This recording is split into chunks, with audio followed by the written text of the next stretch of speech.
We can jump back over to the computer and let's jump into our topic material for today.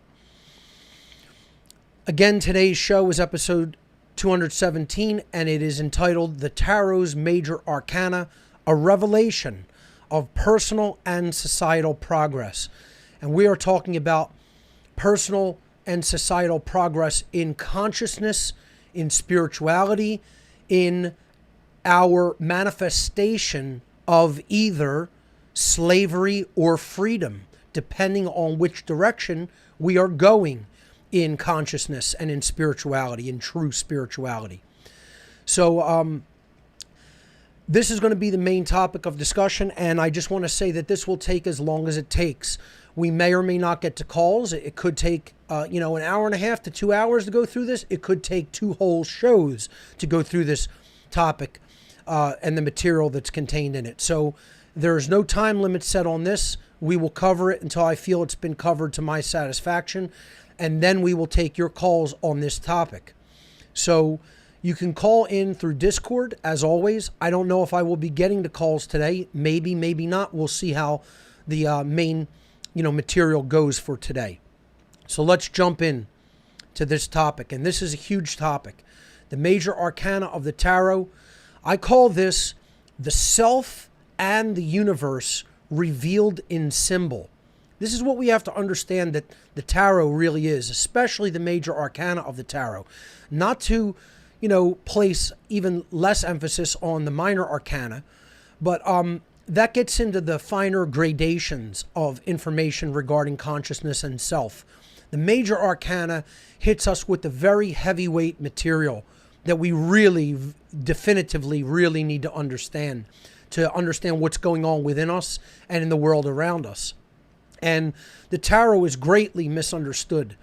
It's a science and it's an art that is so powerful when properly decoded and understood for the powerful symbolism that it contains, that I can't understate it enough that people do not use the tarot properly, do not read it properly, do not decode it properly, and do not understand the symbolism contained therein the way that it was really intended to be understood. And this is typical of the modern world, where knowledge is fallen, where people do not go into the same depth that they did in the past regarding knowledge.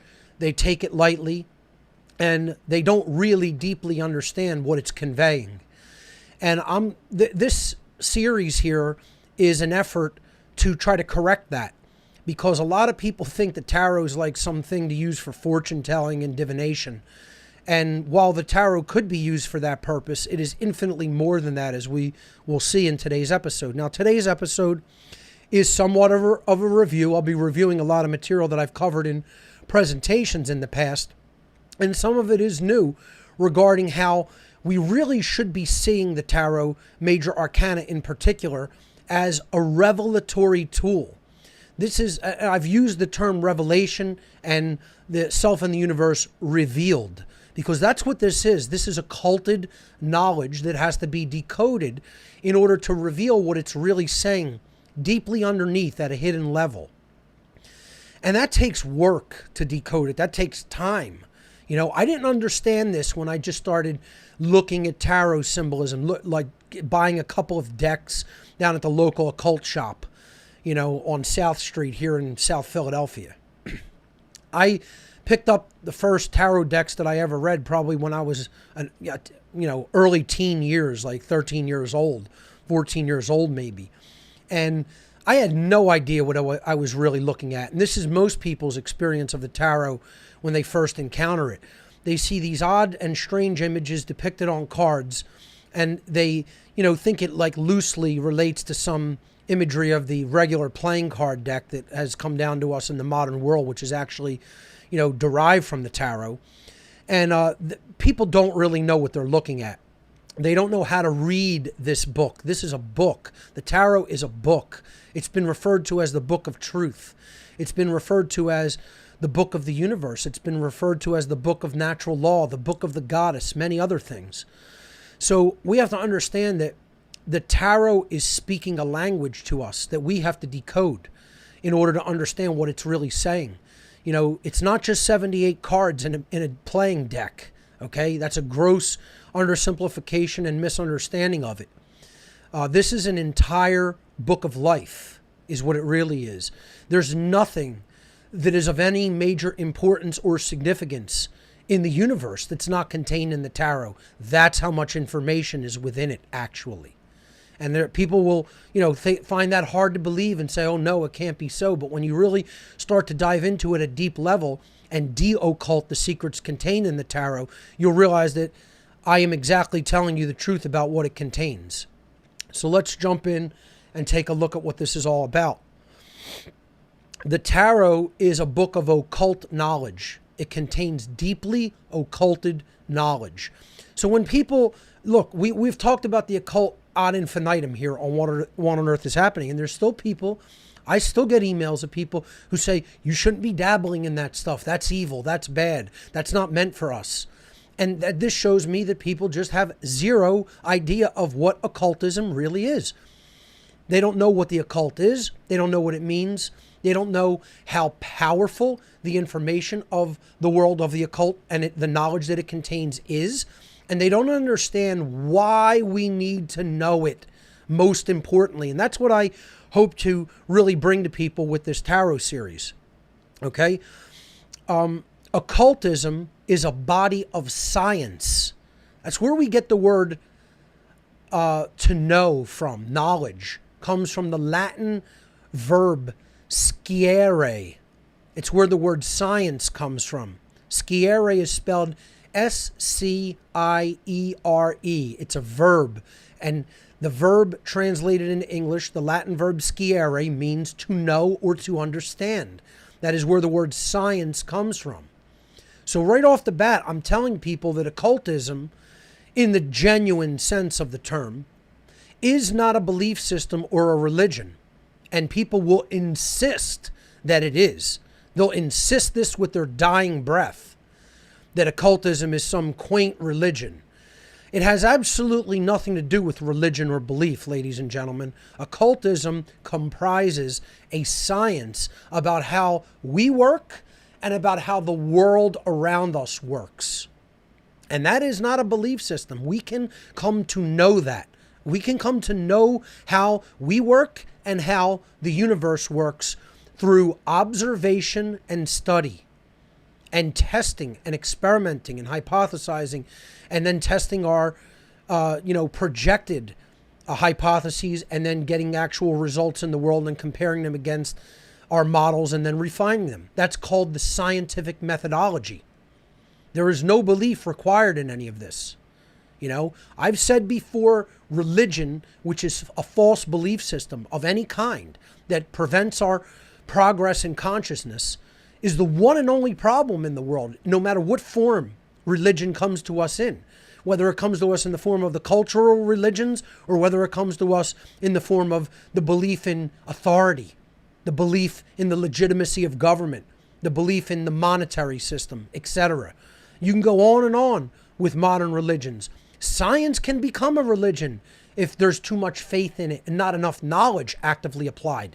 When we just believe what scientists tell us and we don't do the work ourselves to verify the information that they're bringing forward and putting on the table, then it can become the religion called scientism.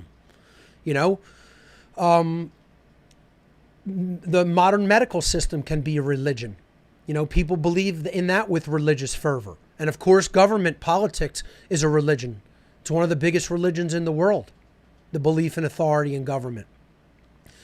So occultism is a body of science, not belief, not religion. That's first and foremost to clear up.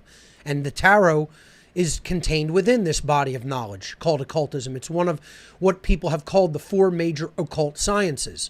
And that is Kabbalah, which we're going to be talking about, tarot, numerology, and astrology. Okay, these are occult sciences when properly decoded. So occultism itself is a body of science which is not widely known to the general population. That means that it's esoteric information. It's not exoteric. Exoteric means the general population gets it. It's for them. They understand it. the average everyday man and woman look into it and kind of understand it. That's exoteric. Esoteric means it's reserved for people who study it very deeply, for the initiate who's going to go much deeper on this path into this occulted knowledge. So occultism you could call the esoteric sciences. They're reserved for the people who are going to go way deep into the inner core of these traditions, to go much further in their understanding and expand their worldview. And occultism consists of hidden knowledge about the workings of the human psyche and the laws of nature. In other words, both when we're talking about the laws of nature here, we're talking about the seen laws, the physical laws that govern matter, okay, that govern physical matter. So this would be like physics, electromagnetism, etc.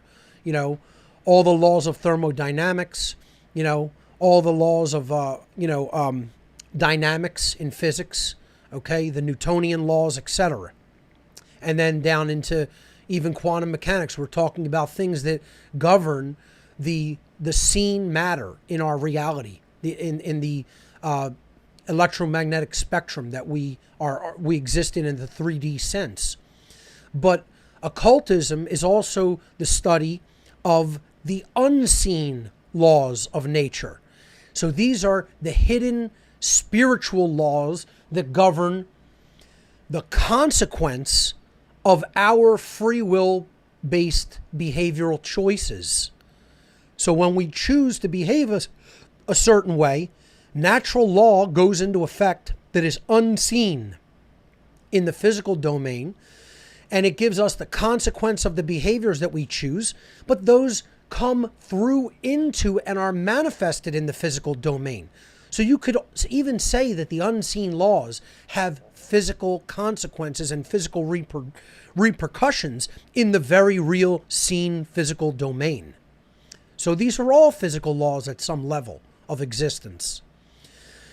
So now occultism has two major bodies of knowledge, and these are encapsulated and symbolized in the Tarot's Major Arcana.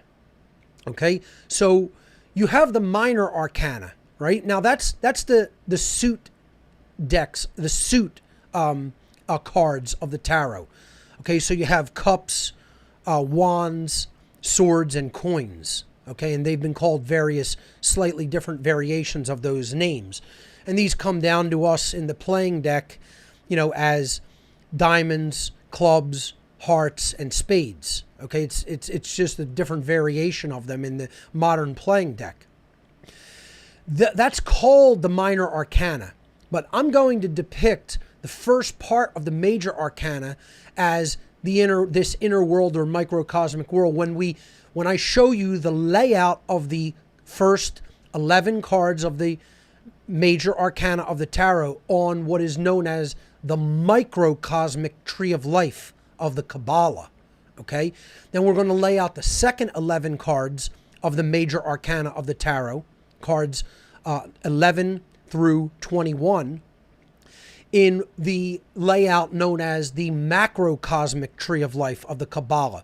So we're going to get into Kabbalah a little bit in this episode, because I'm going to explain to people how Tarot and Kabbalah are inseparable. They cannot be studied in isolation. To study one is actually to study the other. And if you try to break apart those studies, you're going to end up with an incomplete picture and an incomplete understanding, not only of the symbology, but of the correspondences contained in the tarot deck. Okay? So first, before I even get to Kabbalah, understand that Tarot and Kabbalah are inseparable occult sciences and have to be studied together in conjunction with each other if they're going to be properly understood as they are intended, for the knowledge that they are actually intended to convey. So, the first body of occult knowledge is the knowledge of self. It is the knowledge of how the human psyche actually works and operates. So this is what the dark occultists of our world have. The sorcerers, the mind controllers, the social engineers, whatever name you want to refer to them as, okay? You could call them the dark occult, as I do. If you're going to use this horrible correspondent term, the Illuminati, please call them the dark Illuminati. Just don't use the term illuminated ones, because it's just a horrible reference. Because Illuminati in Latin means those who are enlightened. And the dark sorcerers of our world, the social engineer mind controllers of our world, are not enlightened beings. Okay, you want to use the term Illuminati, refer to myself and other people with the knowledge that I possess as the Illuminati, please. Don't call the violent, mind-controlling masters of our planet the Illuminati. If you're going to say that they have knowledge and talk about the term Illuminati in that respect, call them the darkly illuminated ones. Okay? Put dark in front of it, like I put dark occult in front of the occult, to make people understand there's two sides of this coin. You know? And see, another thing is, a lot of religious people, you don't get this.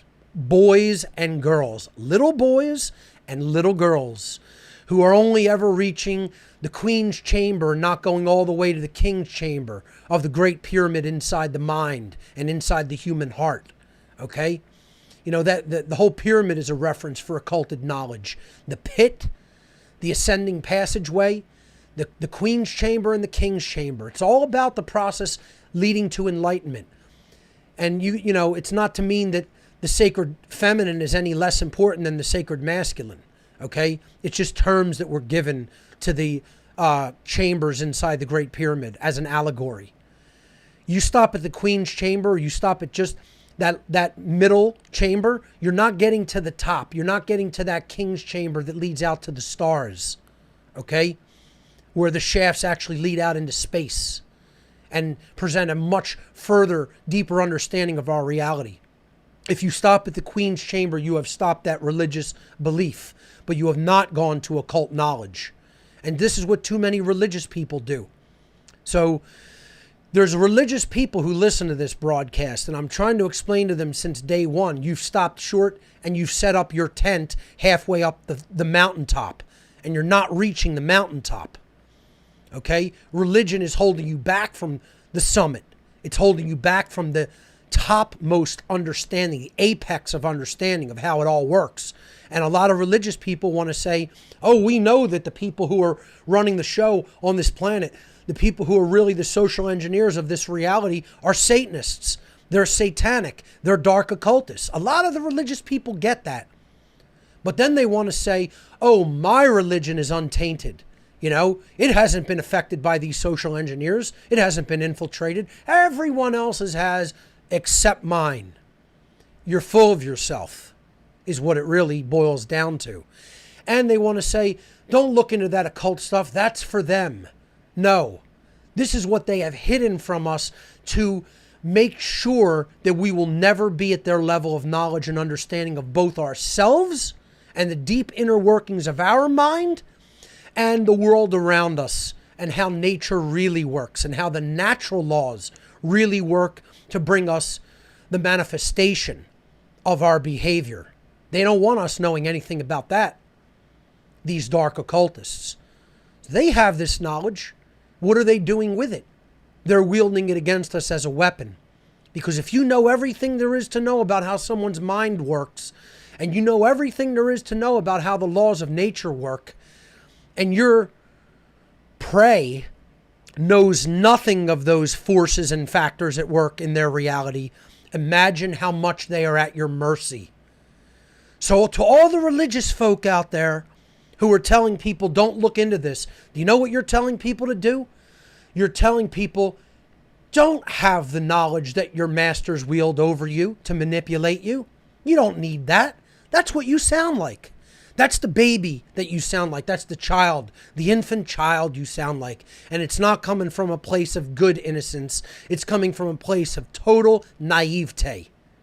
Total naivete.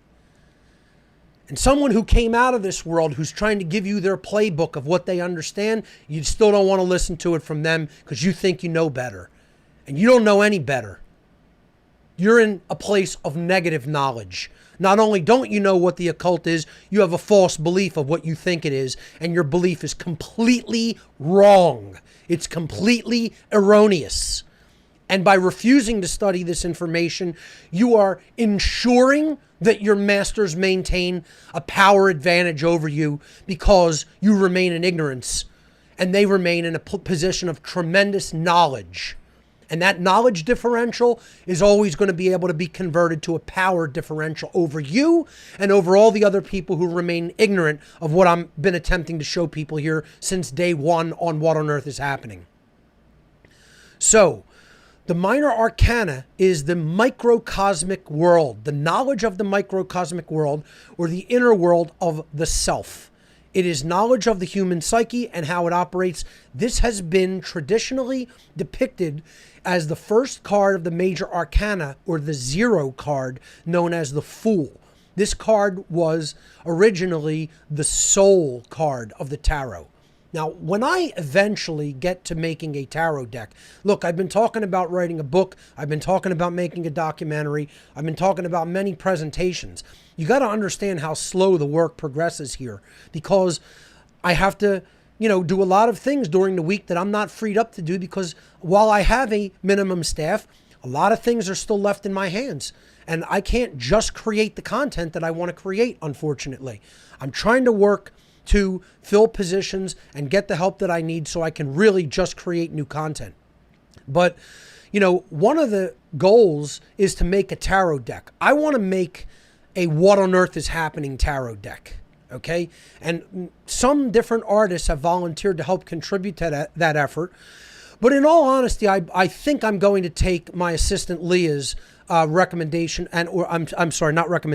offer to have her do the art. I've seen some of her art. It's very good.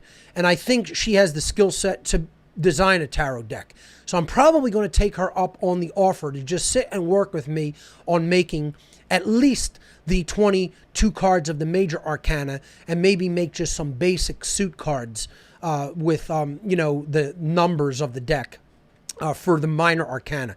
If she wants to go all the way out and do all 78 as different cards like are done in, the Rider-Waite deck and other decks like that, if we have, a very extended amount of time to do that, and that will is there, maybe we'll do all 78.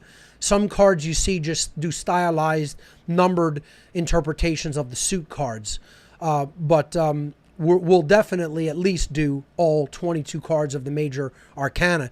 So I think I'm going to take her up on her offer, and at some point, maybe in the next, hopefully, year or two, get to work on making a What on Earth is Happening tarot deck, which will probably take a couple of years to complete at least.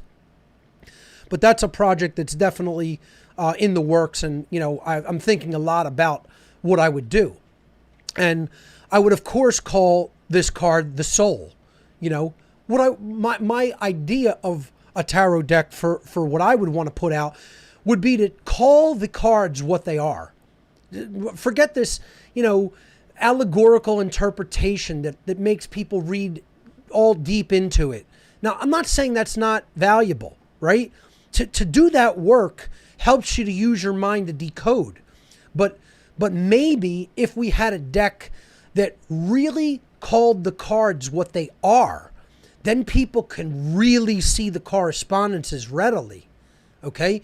So this would be like de-occulting the tarot for the everyday man and woman. That's the idea of my deck, the What on Earth is Happening deck. Eventually, we will make it. Okay? So that's the minor arcana. And just think about it. That's exactly what it's telling you. It's knowledge of our soul. It's knowledge of what we need to be working upon building. We are here to be builders of ourselves, builders of our souls. Okay? That's the minor arcana, or the inner world of knowledge. Knowledge about who we really are. And we're going to be breaking that down in the microcosmic tree of life later today. Now, the major arcana holds the opposite knowledge, or it holds a different form of occult knowledge, I should say. And this is the macrocosmic knowledge, knowledge of the macrocosmic world, knowledge of how matter works, of how heavenly bodies move, okay, about how all the laws of physics work, the laws that underlie that, electromagnetism, gravity, etc. So this is knowledge of the natural world, but it's also knowledge of natural law. Okay, it's not just knowledge of the physical world. It's knowledge of the greater laws of creation in the form of the moral, spiritual laws, the laws of karma, the laws of cause and effect when it comes to behavior. Okay, so that behavioral science is contained in the major arcana of the tarot as well, in the second half of it, mostly. Okay, so occult knowledge comprises all of the laws of nature. Its study is to study all of the laws of nature, both the seen laws that govern the physical domain and the unseen laws that govern the spiritual domain. And these are ultimately really one and the same. There's really no separation between the physical and spiritual. We have to see them as unified. We have to see them as one holistic body. Too many people separate those things, and that's what leads to the dichotomies that are found in religion and religious belief systems. Okay, so let's move on to the next slide. In the modern world, tarot has inherited a terrible reputation as being used primarily and almost exclusively for fortune telling.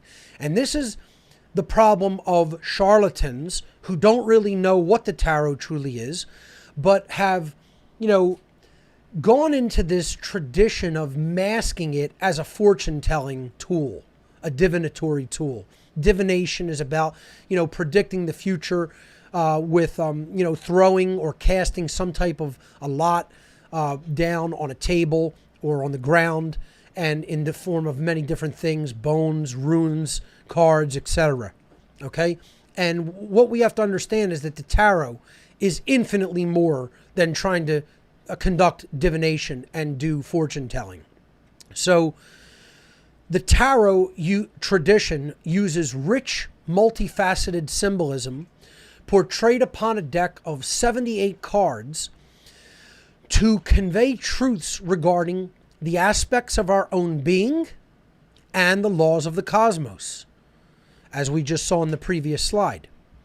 The tarot deck consists of two components, the major arcana and the minor arcana. The major arcana consists of 22 cards, 11 of which deal with aspects of the human psyche. That's cards 0 through 10 in the major arcana, the first 11 cards, and then 11 of which deal with aspects of natural law, the greater laws of the cosmos. That is cards 11 through 21. The minor arcana consists of 56 cards divided into 4 suits: wands, cups, swords, and coins, each consisting of 14 cards in each suit. So within each suit you have ace through 10 numbered cards, or 1 through 10, and then you have 4 court cards for each suit. And those are, you have knight, queen, king, and usually page. Okay? So let's continue with this slide. Sadly, however, in modern times, the tarot is looked upon by many as being nothing more than a prop in the repertoire of fortune tellers. While the system of cards could be used as an intuitive divinatory aid, this is considered by serious students of tarot to be an ancillary usage of the deck at best, meaning it's a secondary usage and it is not what the deck is primarily supposed to be used for. The deck is supposed to be used to probe into a deeper understanding of occult wisdom, not to just be used for fortune telling. Okay? While it can be used for that, that's one of the aspects you can use it for, that's not its main aspect. That's an ancillary usage. Okay? The tarot was traditionally seen in its pure esoteric form as a means of conveying deep truths through covert means, through covert symbolism rich covert symbolism or occult symbolism. Without needing to write down or even speak the message aloud. No words needed on paper to print on books. The message is contained in the symbols themselves, in the pictorial elements of the cards. If a picture speaks 1,000 words, and it does, a tarot deck, when deeply understood, speaks countless millions. Okay? This is a book, as I've said. So it's not just a deck of cards. It's an understanding of everything that is very important for us to understand. There's really nothing that's not contained in the knowledge of the tarot. That's why it's been referred to as the Book of Life. So let's briefly look at the four suits of the minor arcana of the tarot. These are the suit cards that comprise the minor arcana. And we won't be breaking these suits down in detail today. At some point, I will do an expose and go very in depth on all of the minor arcana of the tarot. That might be a coming What on Earth is Happening presentation show, on the show here. And I might do a couple. Maybe I'll take one show to do each suit and break down every single card within the minor arcana over a period of 4 shows. We'll do a show on coins, one on swords, one on cups, and one on wands. I think that would be a great breakdown for 4 future What on Earth is Happening episodes, to really go in depth of the minor arcana, which is something I have not done on What on Earth is Happening as of yet. Maybe I'll do even the ancillary usage once we cover the main usage of the tarot, once we cover the main deep occult importance of it, which is the most important thing to understand. Maybe I'll do a whole show where I do some tarot readings and do some divinatory work with the deck. I think that would be very interesting to do right here on What on Earth is Happening. So what you have to understand about the 4 decks of the minor arcana, the 4 suits of the minor arcana, I should say, is they represent different qualities of the self as well. So the coins suit are the material plane or earth. So this would correlate to the 4 elements. These suits correlate to the 4 elements of earth, air, water, and fire that are often discussed in the occult tradition of alchemy. Well, what do they really mean? What do the elements of earth, air, water, and fire really mean? They themselves are symbolic allegories. So earth has always been traditionally used to represent the material plane. Resources, inherent qualities, things that we utilize in the physical world that are needed, that we have to put into play to use to accomplish what we want to do, to accomplish the great work of ending human slavery. Resources are needed and are important. And they should not be shunned, okay? It's when we place too much importance on resources that we then get greed and materialism. But we need resources to do the work. We have to use our physical bodies to do the work. So the earth element is not just inferior. It's the lowest of the 4 in terms of how much they really ascend into a higher vibratory form, starting at earth and ending up at fire. Okay? And we'll look at that when we look at these suits.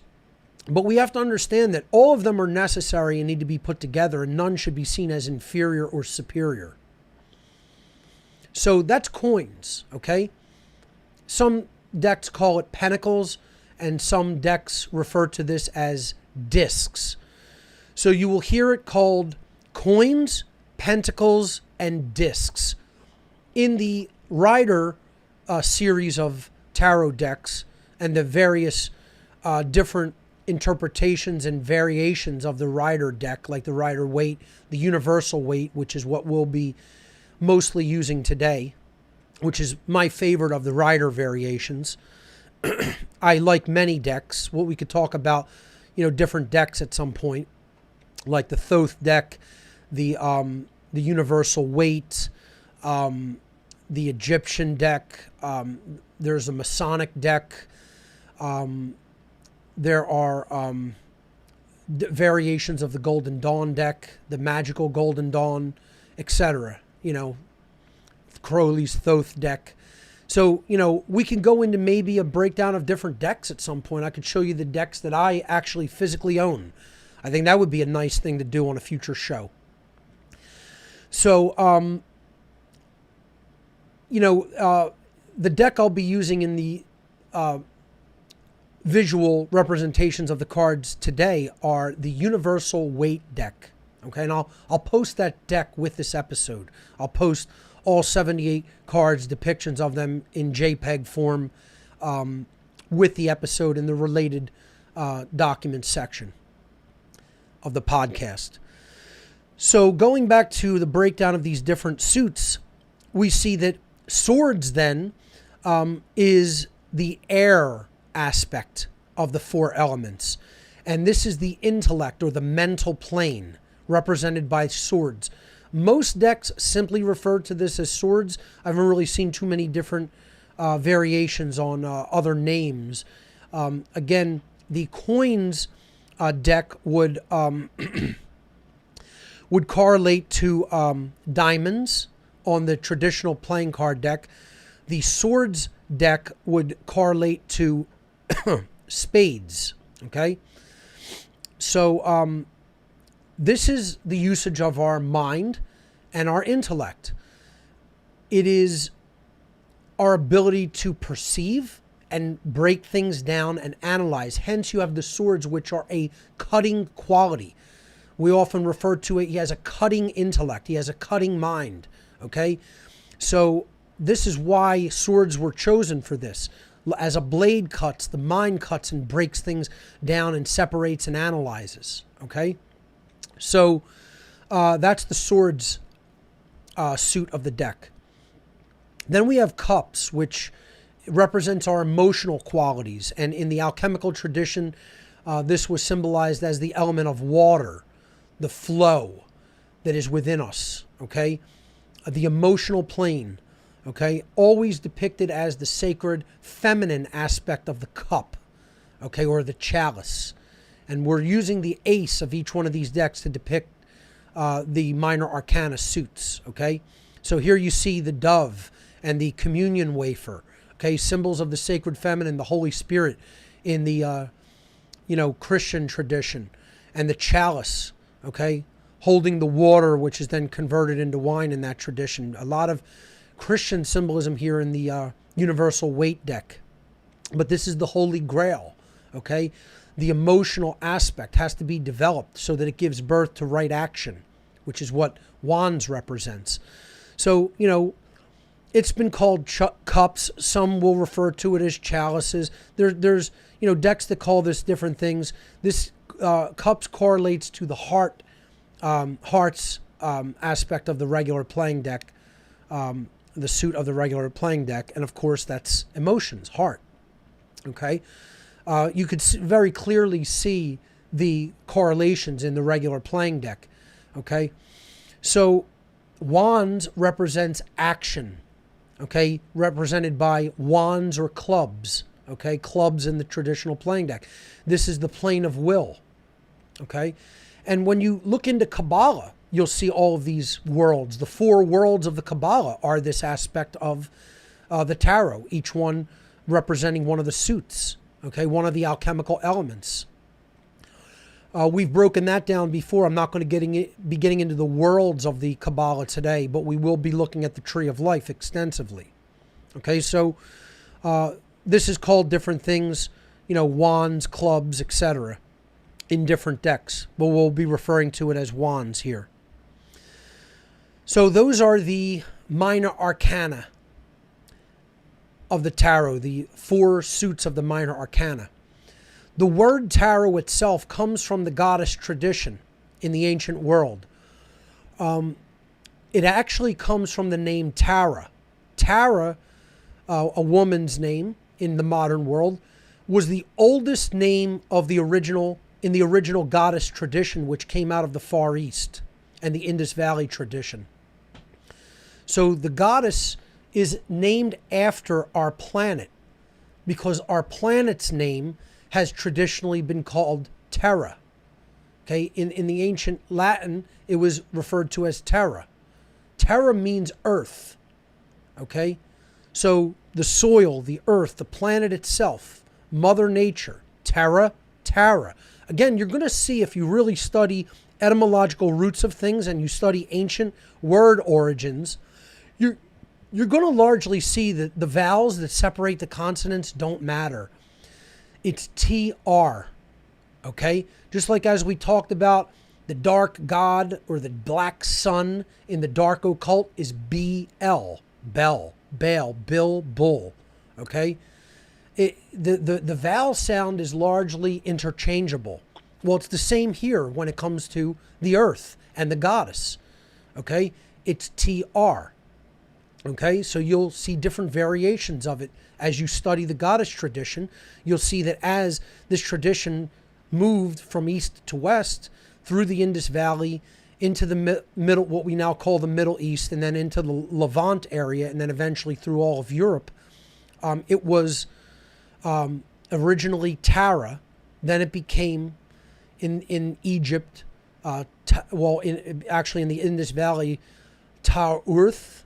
And then in Egypt, Ta'urt, and you had other variations, Ta-Ruth, okay, and then we get the name Ruth from that, okay, and we also get the word truth from that, when you say it quickly, Taruth, Taruth.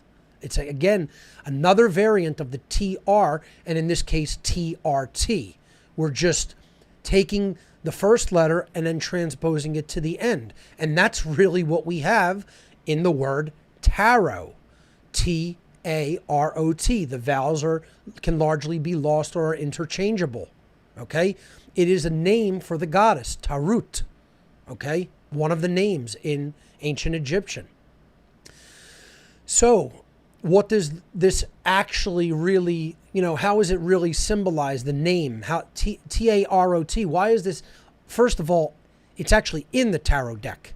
In most decks, the Wheel of Fortune will actually have the 4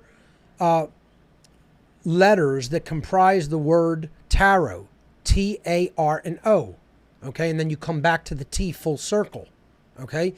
And almost invariably, this is in the card known as the Wheel of Fortune, or 10, which, as we will see, represents the bottom of the microcosmic tree of life, or the Malkuth position of the microcosmic tree of life in Kabbalah. And if we just look at the symbolism on this card briefly, Barb was asking me about this card when I met up with her earlier this week, to break down some of the symbolism, and it's very interesting that this would be my topic for the show this week, and this card plays a major importance in it. So I'll just briefly break down some of the symbolism on this card.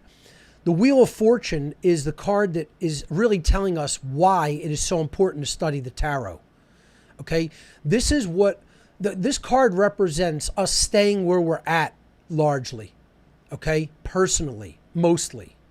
All right, it correlates to the world staying where it's at, because if the individual members of a society stay where they're at in consciousness, in base, low consciousness, the whole society will stay in slavery and judgment, which we will see.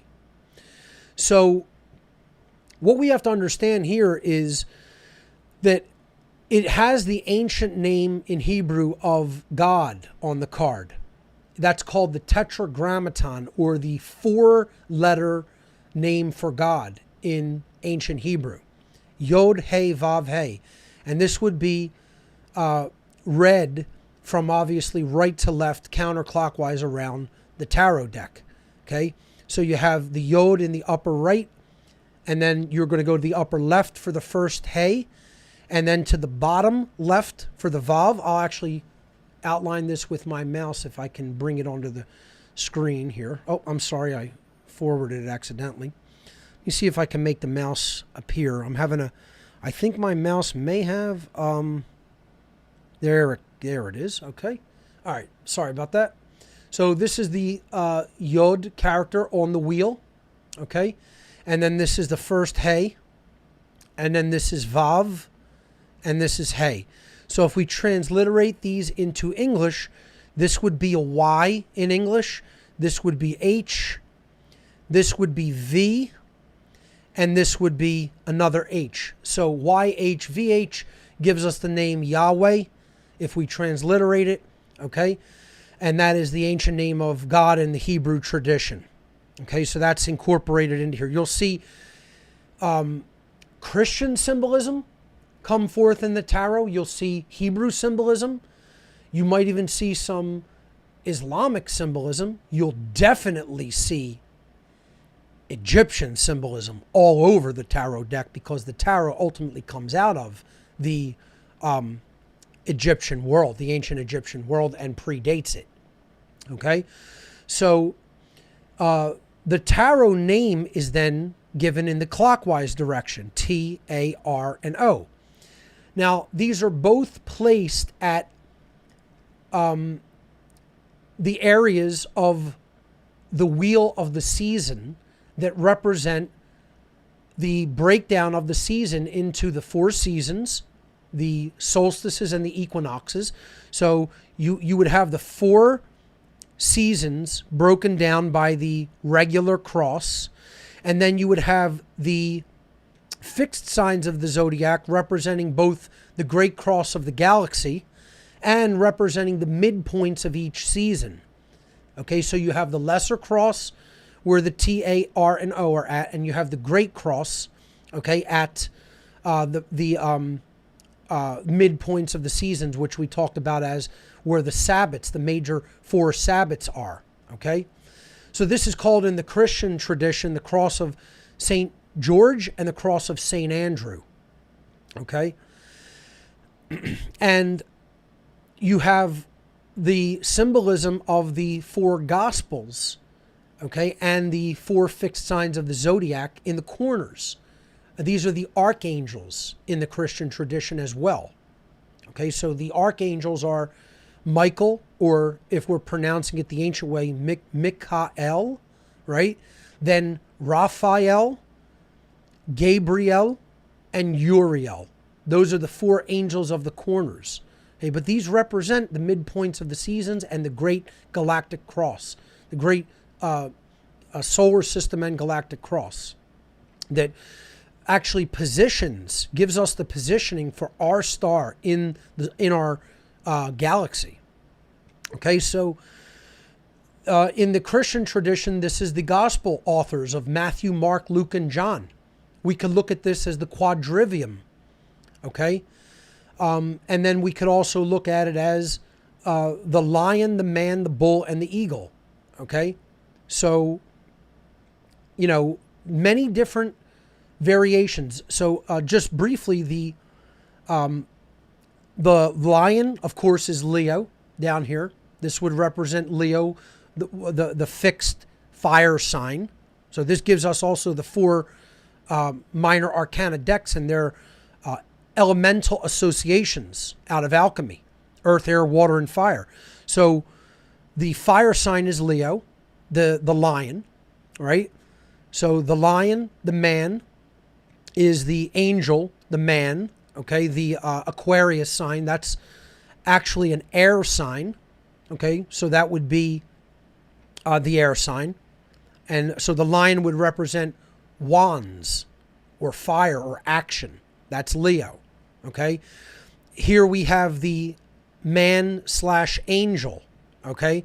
This would be Aquarius on the zodiacal wheel, okay? Because that's what we're really talking about here. That's why the tarot is a wheel.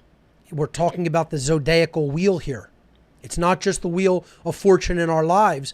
It's the great wheel, the great cycle of the great year as well, okay? And the precession of the equinoxes. All of it's contained there, the greater and the lesser, okay? So this is Aquarius, which is an air sign, and that would be the intellect. Okay, then the bull. This is Taurus. Okay, so this is the earth sign, and that's earth. That's the resources. Okay, that is the suit of coins or pentacles. And then the eagle, that represents Scorpio. This is a water sign, and that would be the emotional aspects, and this would be cups on the tarot deck.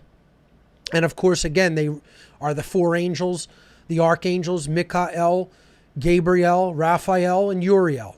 These are the four gospel authors, Matthew, Mark, Luke, and John. And we could, get into the breakdown of exactly what they are, but, I don't want to get that deeply into it.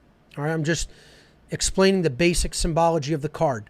Of course, you have the Sphinx, who represents the guardian of the gateway to knowledge, into greater understanding of ourself and the world in which we live. The Sphinx has always represented the guardianship of that knowledge in both Egypt and anywhere else that Sphinx symbolism has been used.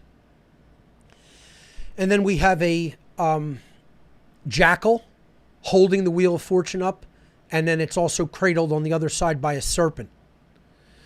And these are forces that are at work in our lives that can either hold us back from an understanding, or, the Sphinx, who is at the top of it. If we want to go toward a greater understanding, that's a free will choice. And that's why it's called the Wheel of Fortune. Because if we choose wisely, we'll have good fortune. If we choose unwisely regarding our behavior and our knowledge, we're going to have bad fortune. But it's not really fortune. We could call this the wheel of natural law as well. It's not random chance. It's free will choice. And you know what, folks? I'm seeing a huge, huge pushback against free will in the modern world. You want to know what the darkest force? I'm going to tell you right now what the darkest forces at work in the world are. You want to think it's the dark occult and the mind controllers? No way. First of all, folks, I just want to reiterate here. Do you ever hear me really deeply attacking the dark occultists? Very, very rarely, if at all. Because I'm telling you, they're not really the ones who are holding us back. We are the ones who are holding us back. These people are just influencers. We can get all into astrology maybe one day. It's my weakest occult science. I know a minor bit about it. Never really made it a gigantic study in my life. And there's a reason for that. I'm not poo-pooing it and saying there's nothing to it. Okay? Here's what I am saying.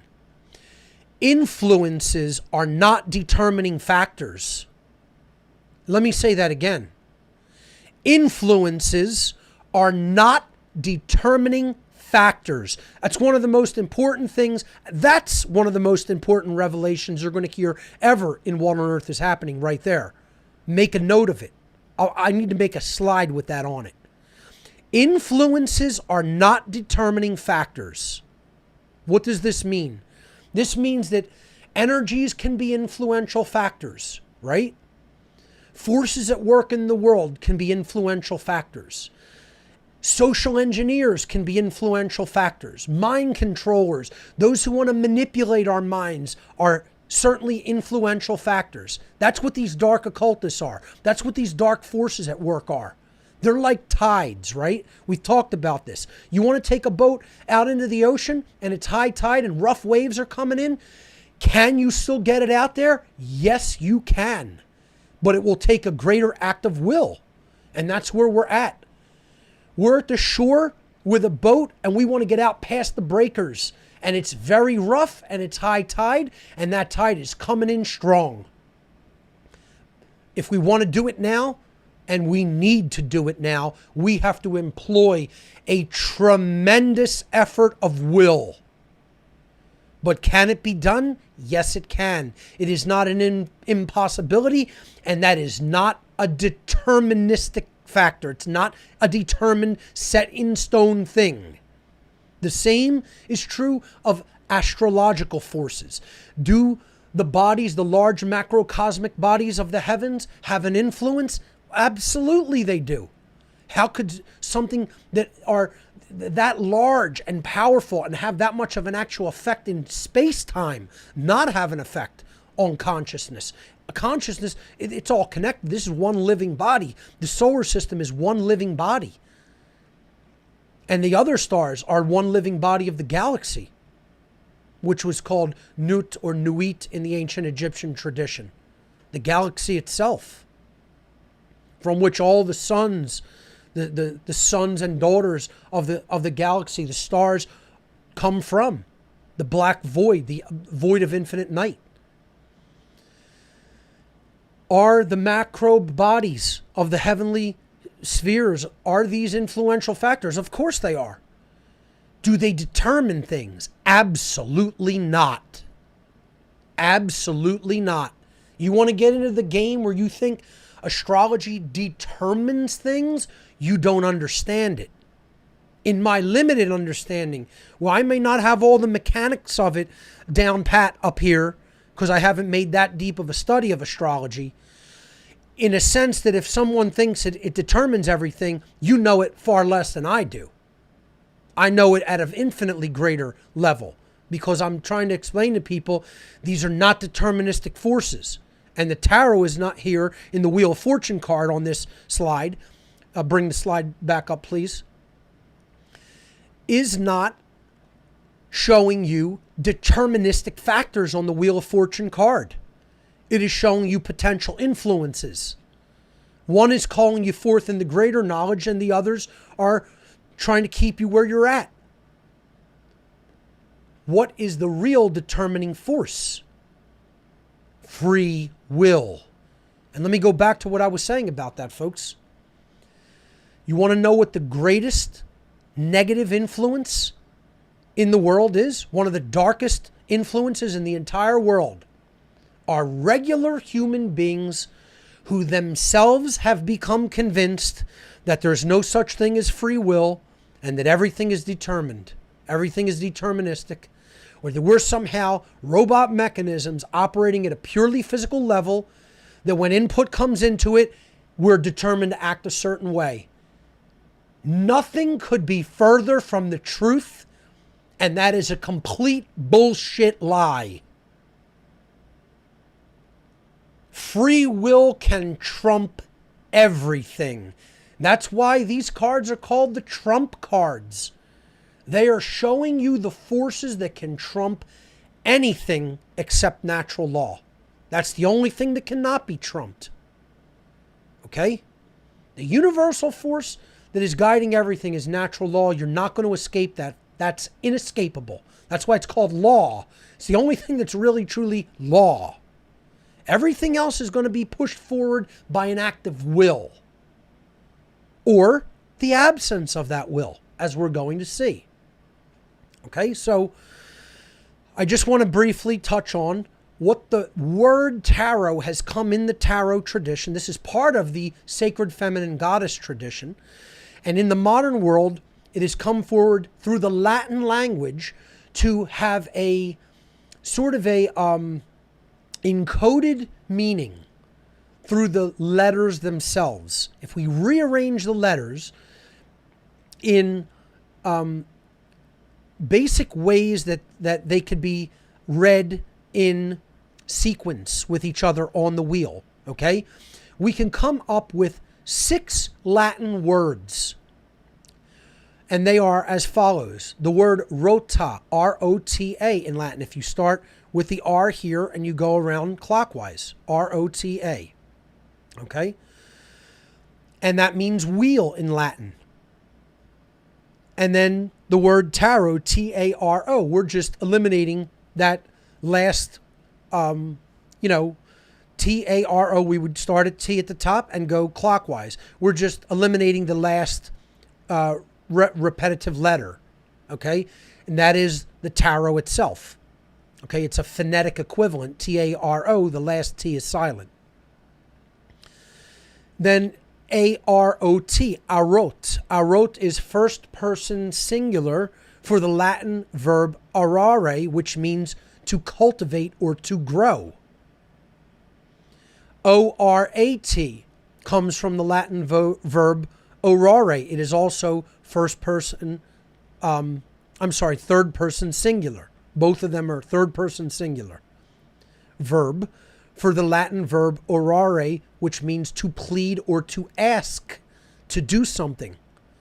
To plead or to ask to do something. Okay? Then the word Torah, T-O-R-A, the phonetic equivalent of the Hebrew word Torah, transliterated into English as T-O-R-A-H, which means law in Hebrew. And then Ator, which is a phonetic equivalent, if we add the rough breathing, Hathor, okay? We're adding a rough breath equivalency, okay? So this is a phonetic equivalent of the Egyptian goddess of love, Hathor. Again, the tarot comes from the Egyptian tradition and the goddess tradition.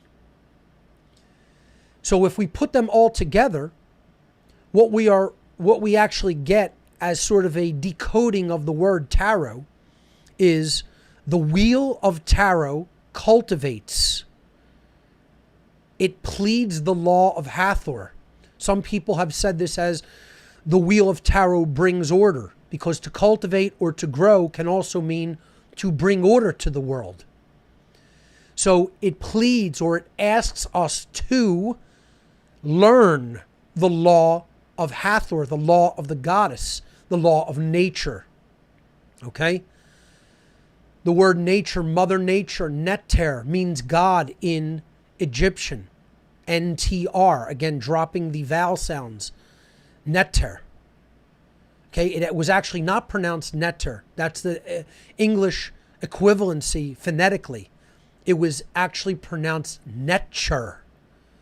The T is a ch sound, hard, like TCH, netcher.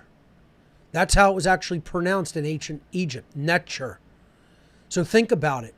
It's so close to nature. Just the vowel sounds change. That's all. Again, you'll see that as a continuous theme as you go through, ancient language and names. The consonants remain, the vowels are interchangeable. Because many, phonetic languages and alphabets back then didn't really have vowels, like Hebrew. Okay? Coptic, Egyptian, etc. They're just consonants for the most part. So that's the literal translation. The wheel of tarot cultivates. It pleads the law of Hathor. Or, as I like to say it, the wheel of tarot brings order by asking us to learn natural law. That is exactly what the word tarot means, and that is exactly what the tarot deck does. That's what it teaches, if it's properly understood. So, let's jump into its sister science, occultically. That if you don't understand tarot. Again, they have to be studied invariably, inseparably. You start to try to separate these two occult sciences, you're turning them on their head, and one is not going to make sense without the other. So let's look into what Kabbalah really is. And I've done whole shows on Kabbalah, so I'm just going to very briefly review. And hold on, I'm sorry. Sorry about that. There we go. So, Kabbalah, there written in Hebrew, means reception. Kabbalah, now, the word reception in Hebrew, Kabbalah actually comes from the verb to receive. Okay? That's what it means, to receive. But if you really want to get down to the proper esoteric connotation of the word, it means proper reception. It really means to prepare oneself in the correct way so as to be able to receive truth. That's what Kabbalah really means. In its way down deep esoteric translation, if you want to properly translate the word Kabbalah, it means proper reception through proper preparation. That's really what Kabbalah means, esoterically. Okay? So you're preparing your own mind to be able to receive the truth. So how does Kabbalah do that? How does this occult tradition actually do that? This has been called the root of the Western mystery traditions of occultism, because it comes out of very old Hebraic tradition from the Levant area and then back out into the, into ancient Egypt. Okay? So it does this through a system of correspondences. Some people have described Kabbalah as having so many correspondences, twists and turns, symbolically, in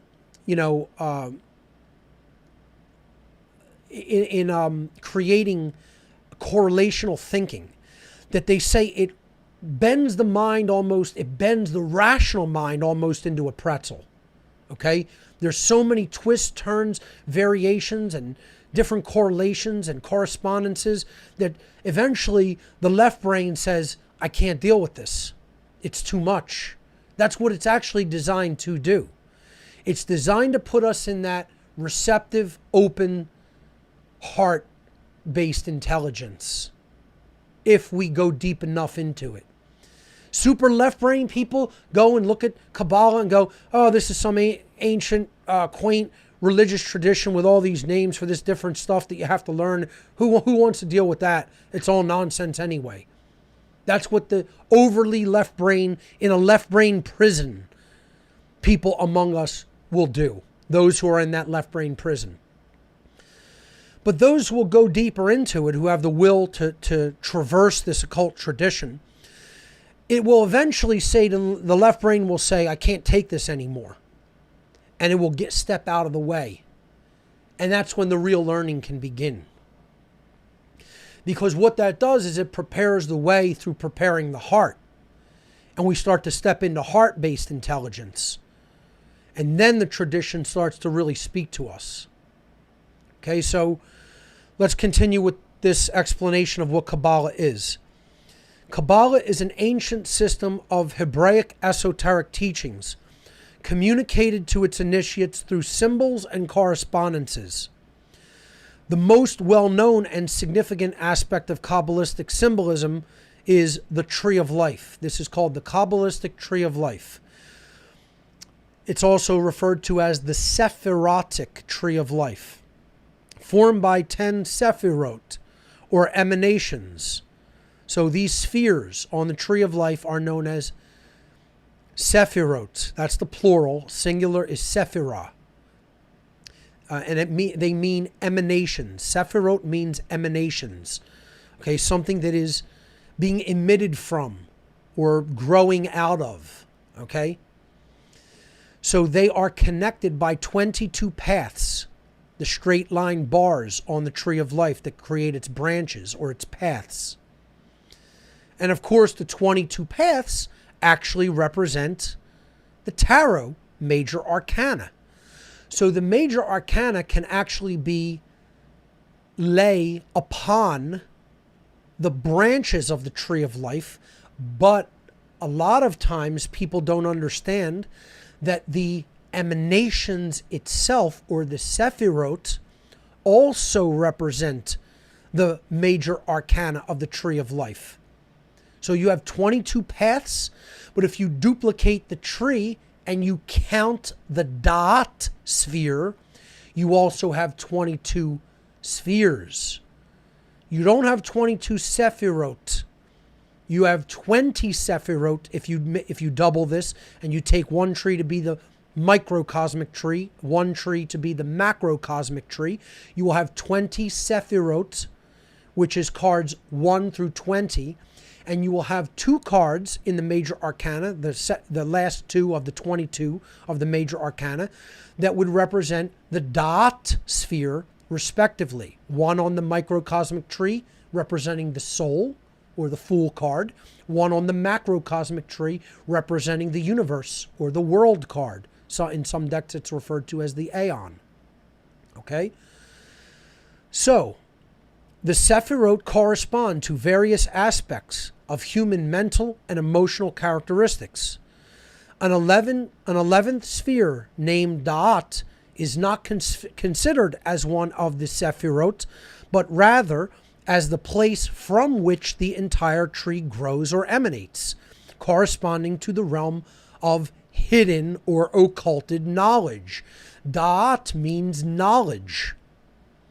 So the Da'at position is on both trees that we're going to look at, the microcosmic and macrocosmic trees of life, is knowledge respectively of the minor arcana, or the world of inner knowledge, or the knowledge of self, and the major arcana, or the so-called outer world, the macrocosmic world, the knowledge of the universe and its universal laws. So already we're seeing deep correspondences between Kabbalah and Tarot. 22 spheres. Okay, we take card 0 and card 21, separate them from the 22 cards of the major arcana.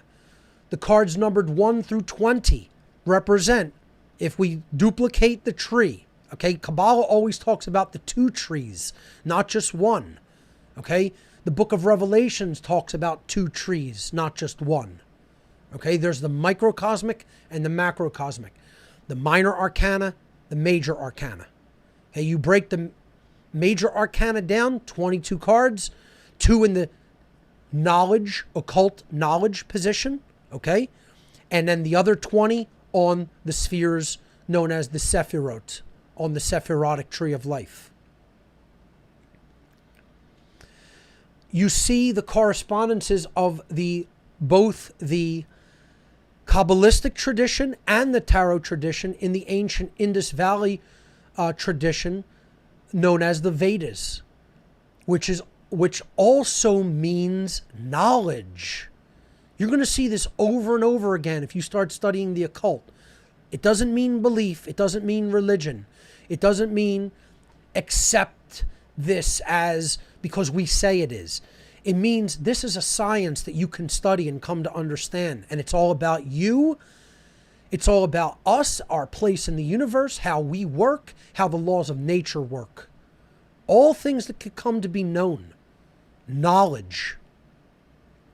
The Vedas, one of the most ancient forms of occult knowledge from the Indus Valley traditions, deriving out of the ancient goddess tradition as well, means knowledge. The word Vedas means collection of knowledge, right in the word. Okay? And from part of the system of correspondences that come from the Vedic tradition is known as the symbol of wheels or chakras. Again, you're going to see correspondence to the aspect of the wheel again, which the tarot has been called a wheel.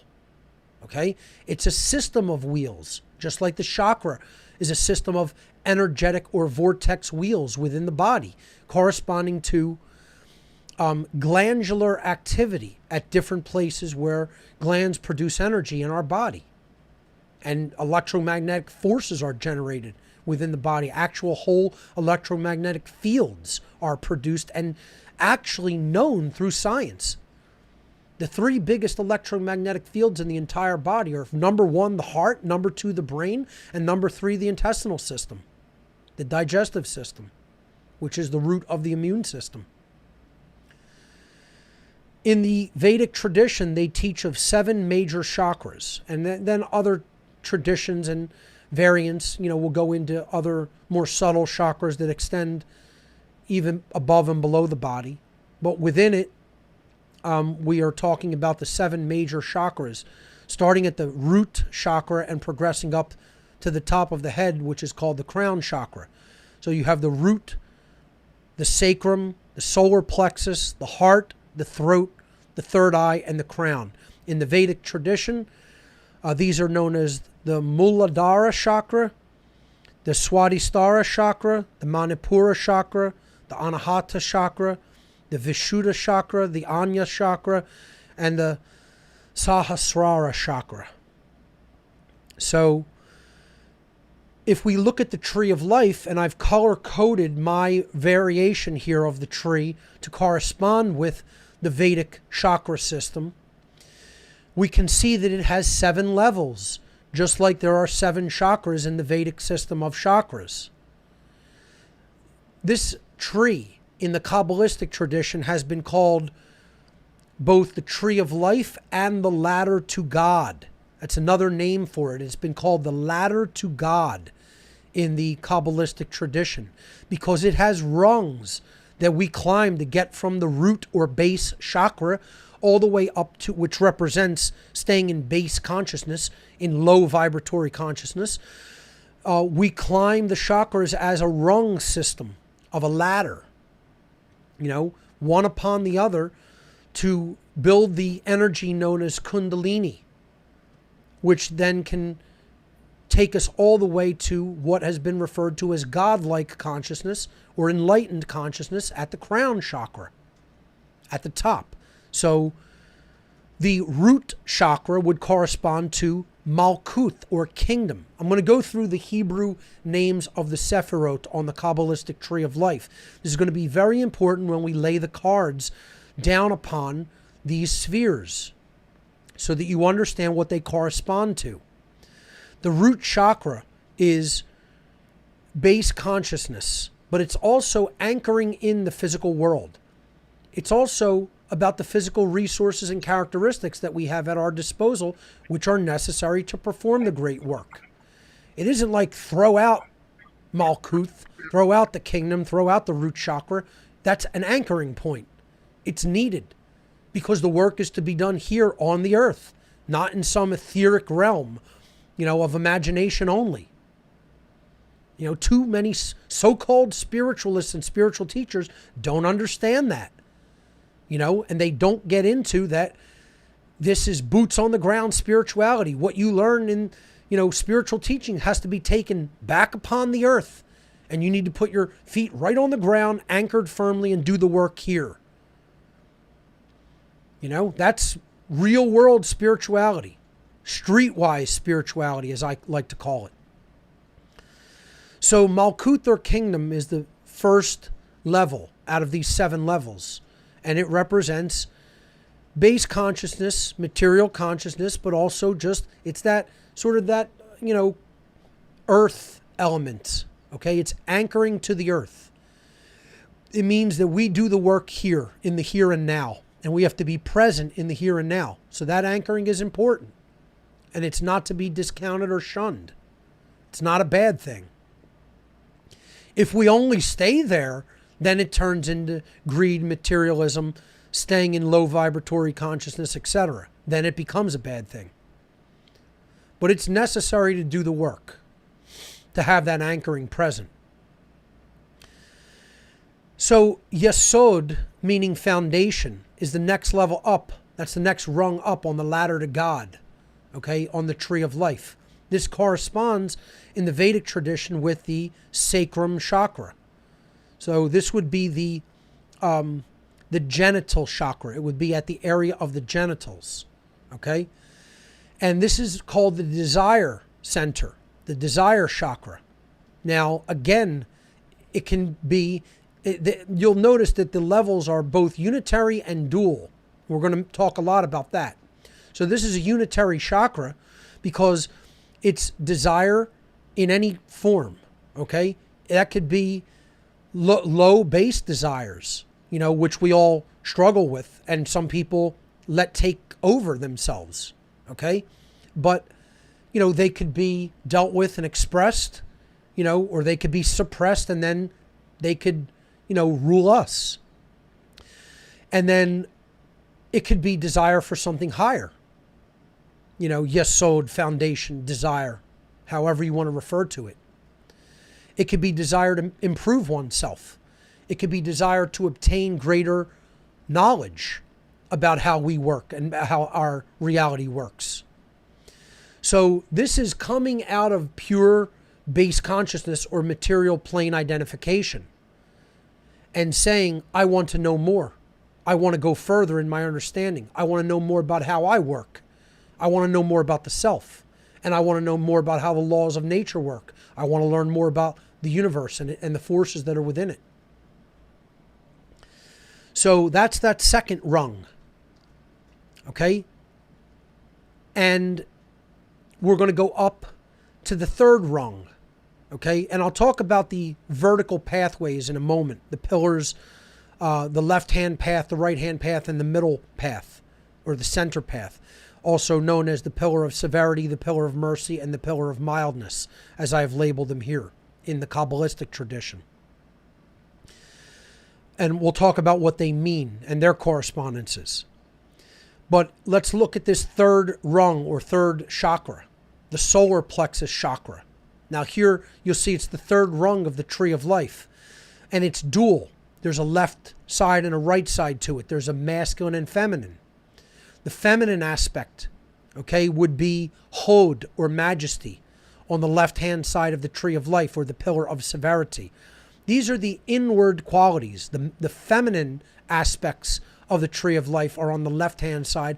The masculine aspects are on the right-hand side in this system of correspondences.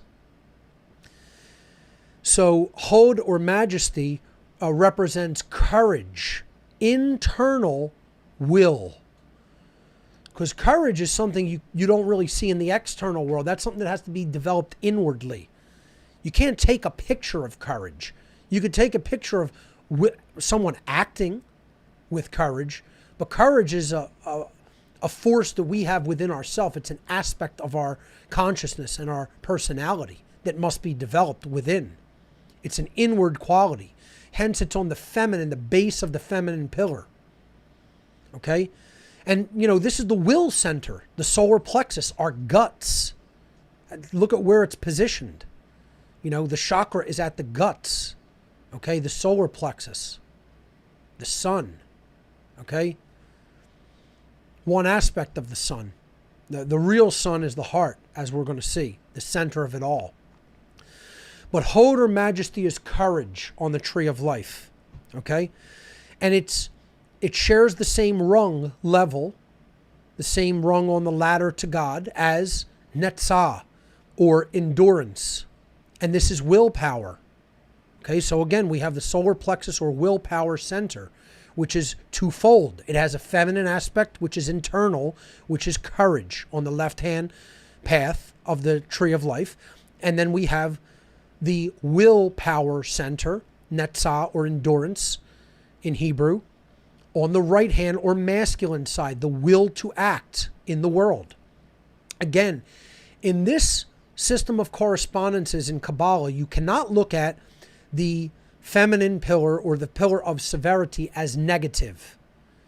That's not what we're not talking about negative versus positive. We're talking about feminine versus masculine, or internal versus external factors. The pillar of mercy is the masculine pillar. Okay, the pillar of severity, the feminine pillar. And the one which we bridge the masculine and feminine and combine them into one holistic unity is the pillar of mildness, or the center path.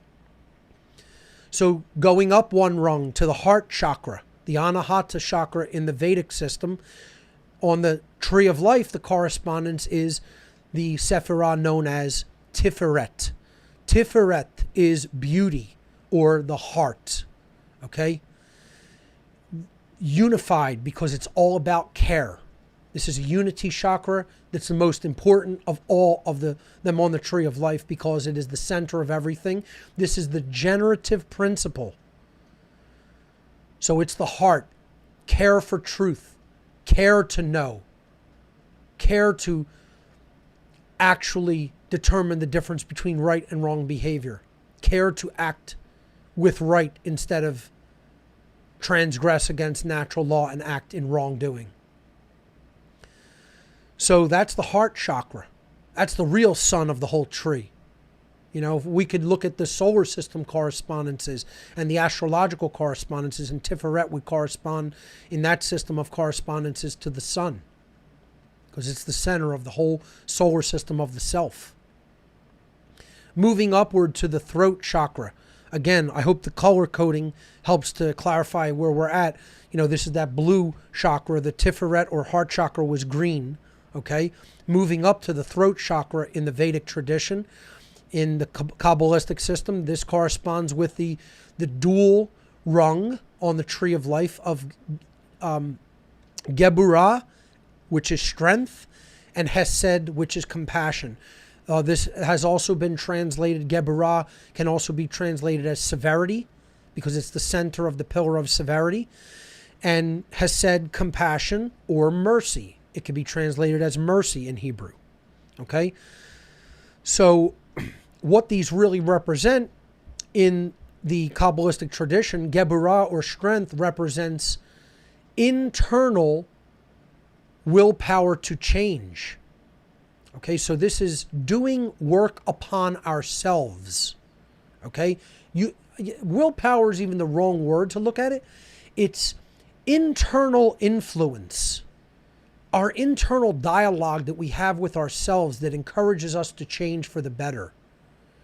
So we're having severity with ourself. We're having strength to change internally. It's internal influence to change ourselves. That voice that says, see, it's the voice, right? It's the throat chakra. It's the voice that says to ourselves, we need to be better. We should improve. I want to do better. I want to improve myself. See, that's why it's severity. It's severity upon the self, right? And then hesed is the external or masculine quality. Again, always on the left-hand path, you're going to see in this system of correspondences the internal characteristics, the feminine aspect, when we go internal to the self. And then on the right-hand path, we're going to see how do we interact with the world. So you saw netzah, or endurance, was willpower, will to act in the world. So hesed, compassion, or mercy is how are we influencing others around us, because we see that they also must change for the better. That we are all not where we need to be. But we have to get ourselves together first. We have to use that internal dialogue, improve ourselves, then help or influence others to change with the power of our voice. We can't do it for them ourselves, but we can, through our voice, the throat chakra, help to influence them to change. That's a huge part of the great work.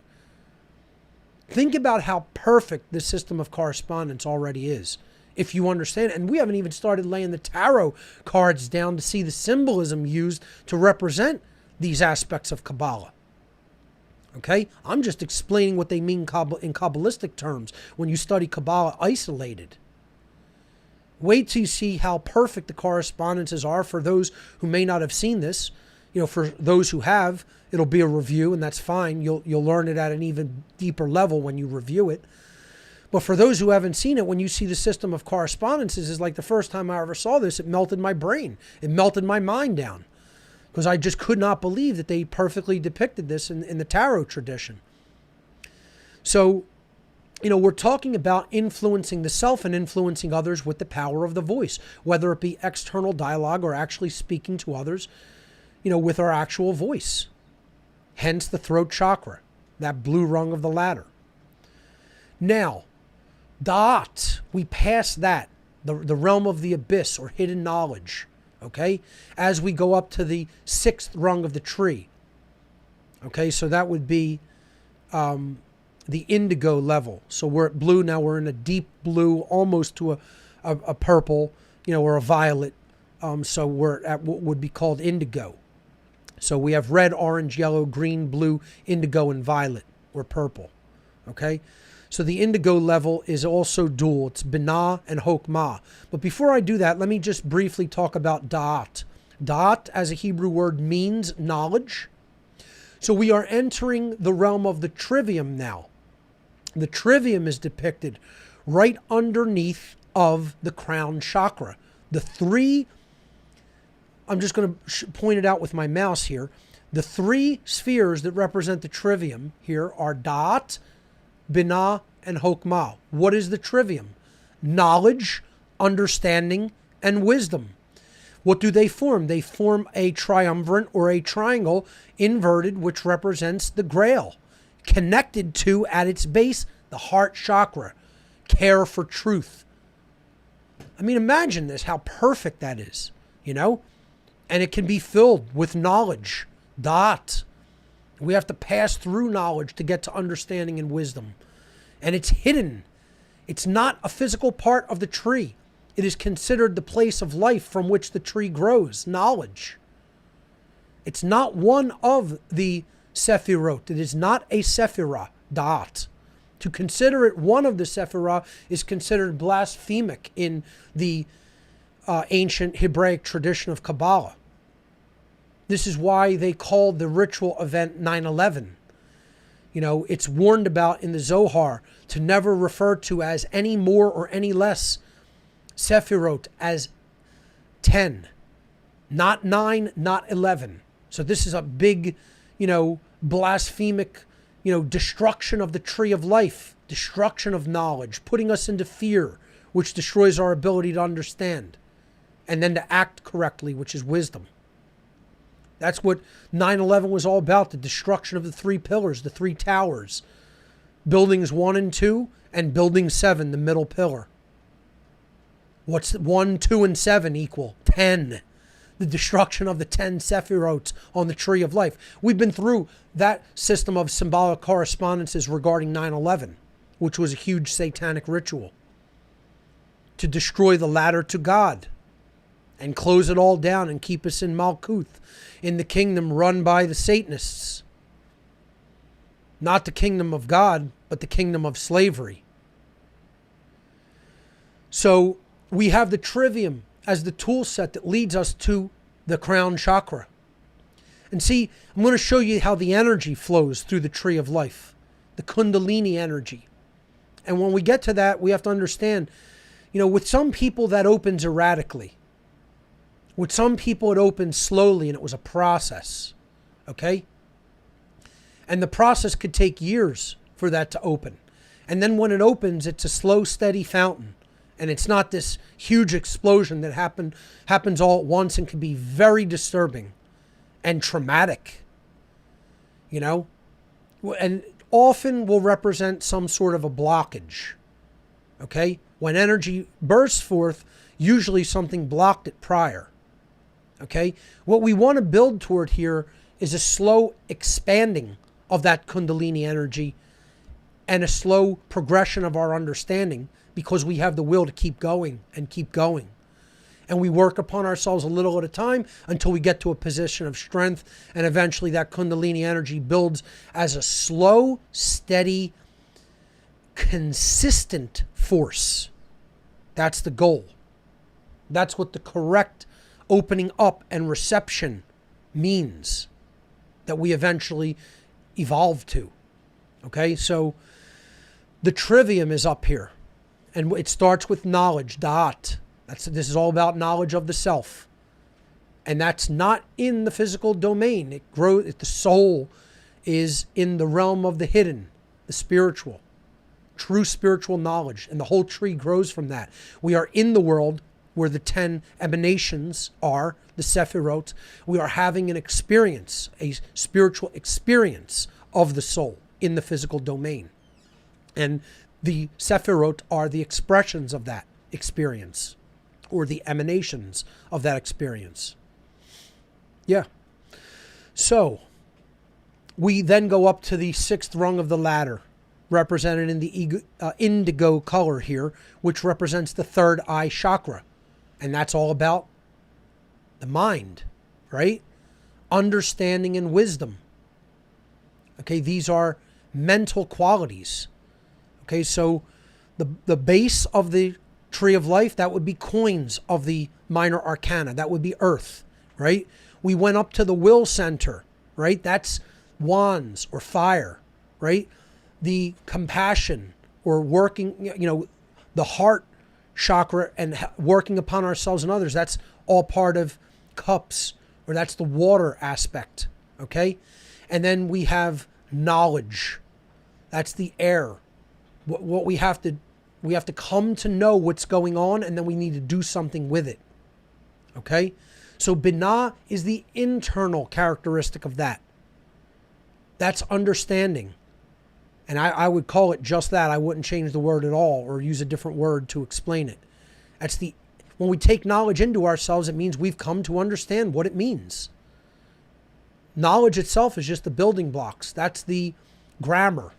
So this would be the logic or understanding aspect of the trivium. Then, and that's why it's on the feminine or left-hand pillar.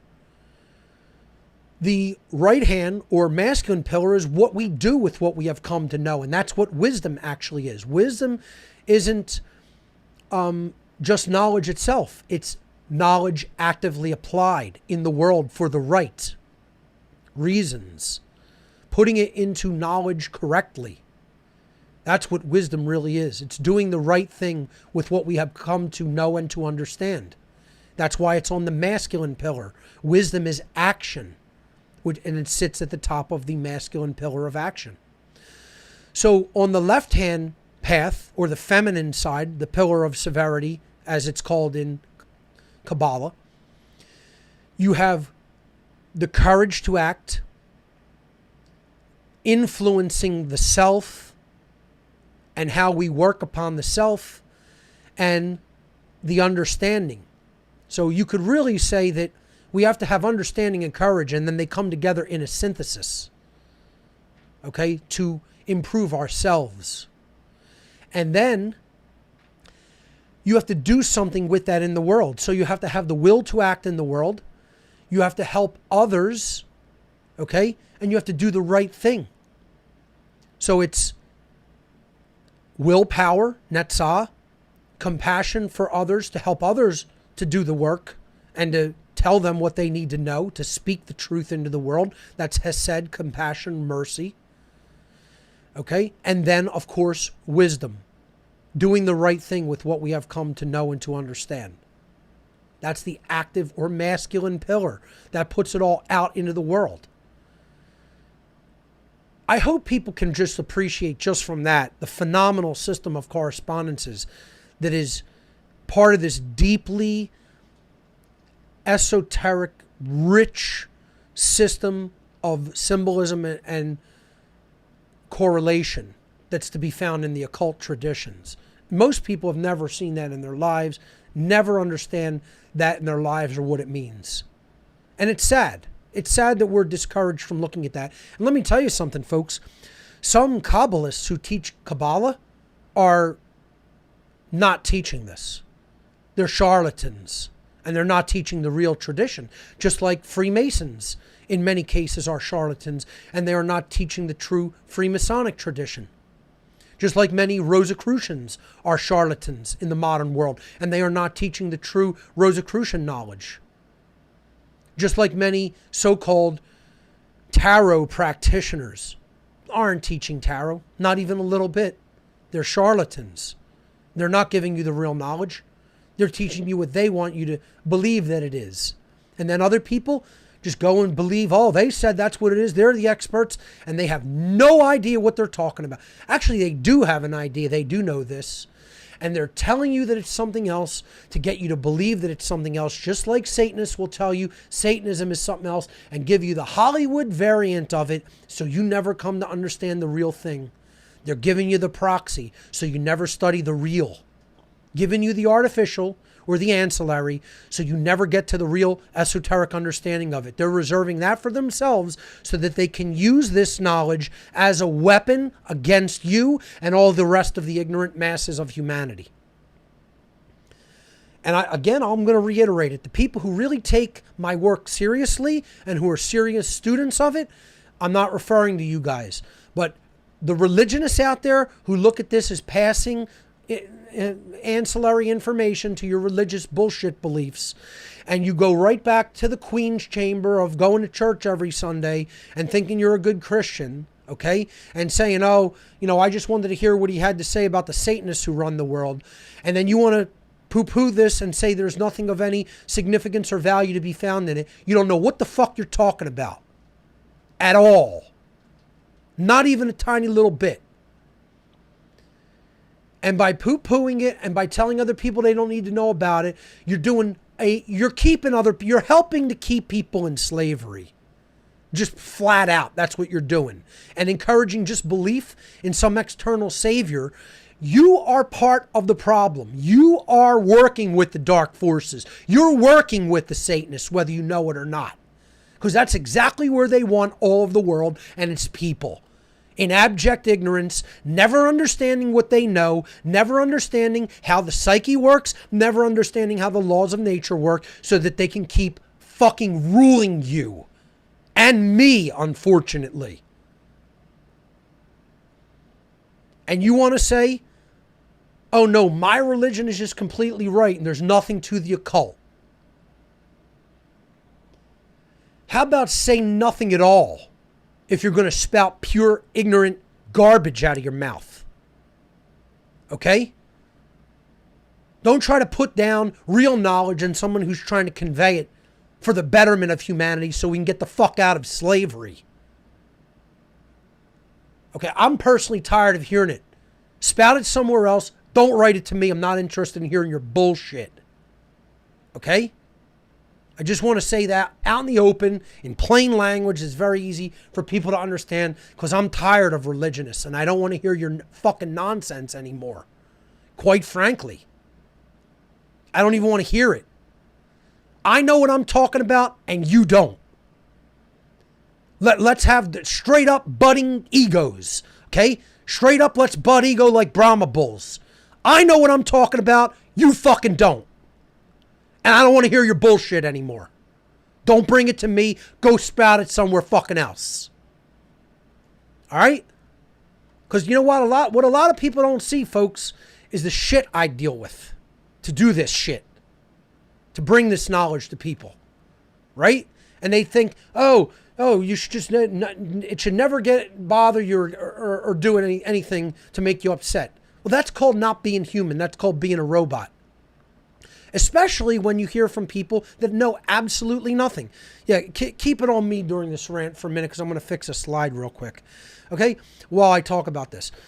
Picture people who know absolutely nothing what they're talking about. You know that they have absolutely no clue what they are referring to the second they open their ignorant mouth. And you're an expert on something that has studied it the vast majority of the time of your life. And some know-nothing imbecile starts wanting to spout nonsense to you as if they know what you're talking about, when you can tell in the first 10 seconds that they begin to speak that they have looked at no part of it. Could you imagine this? Just imagine. Imagine if you're a computer expert. Imagine if you're a programmer, right? And let's say you program in JavaScript. Okay, and you know, you've written the book on JavaScript. There is nothing you cannot program in it. You are the highest level expert in the JavaScript programming language that basically exists on the earth. And you walk into a bar and you sit down and some fucking imbecile next to you goes, "What the hell is JavaScript?" But in the next breath, he says to you, "Let me tell you all about what I think it is." And he starts spouting 100% complete inaccuracies about what it really is, and then telling you he knows more about it than you do. That's what I deal with almost every fucking day. Almost every day. Think about how sick of that you would get if you made something your life study, and then jerk-offs who have never looked into it, because you'll ask them the simplest questions about it, or say, "What have you ever read on the topic? Are you familiar with this work? Are you familiar with this work? Are you familiar with this work?" No. I know nothing about it. I've studied nothing about it, but I'm going to tell you everything there is to know about it, and I'm going to tell you you're wrong. Could you imagine the height of hubris that someone has to be existing in to believe that they have knowledge that they don't? And again, that's what I call negative knowledge. You're nowhere even in the realm of knowledge. You're in a belief system of what you think you know. And guess what, ladies and gentlemen? Invariably, I'm going to come out harder and harder core every week to really just lay the absolute smackdown upon the people who are giving me this shit dynamic. And invariably, you know who they are? They're people who have bought into modern world religions, the cultural religions. And almost invariably, they're fake-ass Christians. You get some Jewish people who are in that mindset. Very few Islamicists really even write to me, to be honest with you. And generally, they haven't really studied this tradition if they come from that background, usually, unfortunately. But I get a lot of fake-ass Christians that don't know anything about their own tradition, quite frankly, that I could school them on the Christian tradition infinitely more than they're aware of, okay?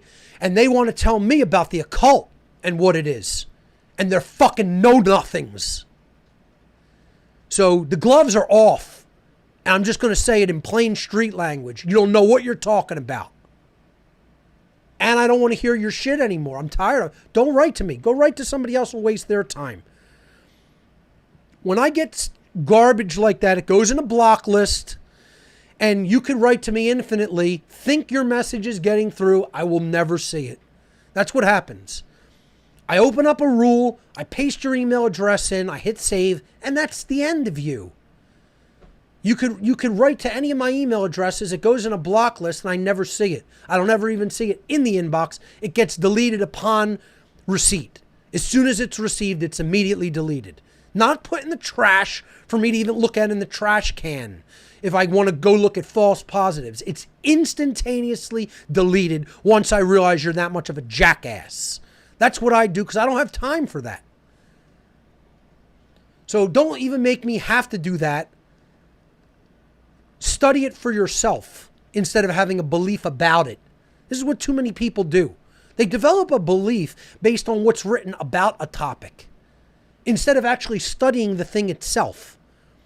That's like going, well, pink lady apples. I've read about them, so I know everything there is to know about how they taste. Well, until you've experienced it yourself, no, you don't.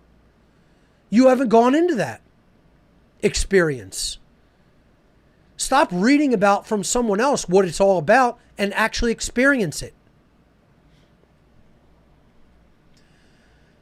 Okay, so let's go back to the slides. I want to show people the movement.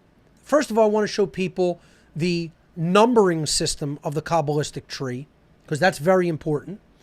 And I want to show people the movement. I didn't take care of the last chakra. I'm sorry.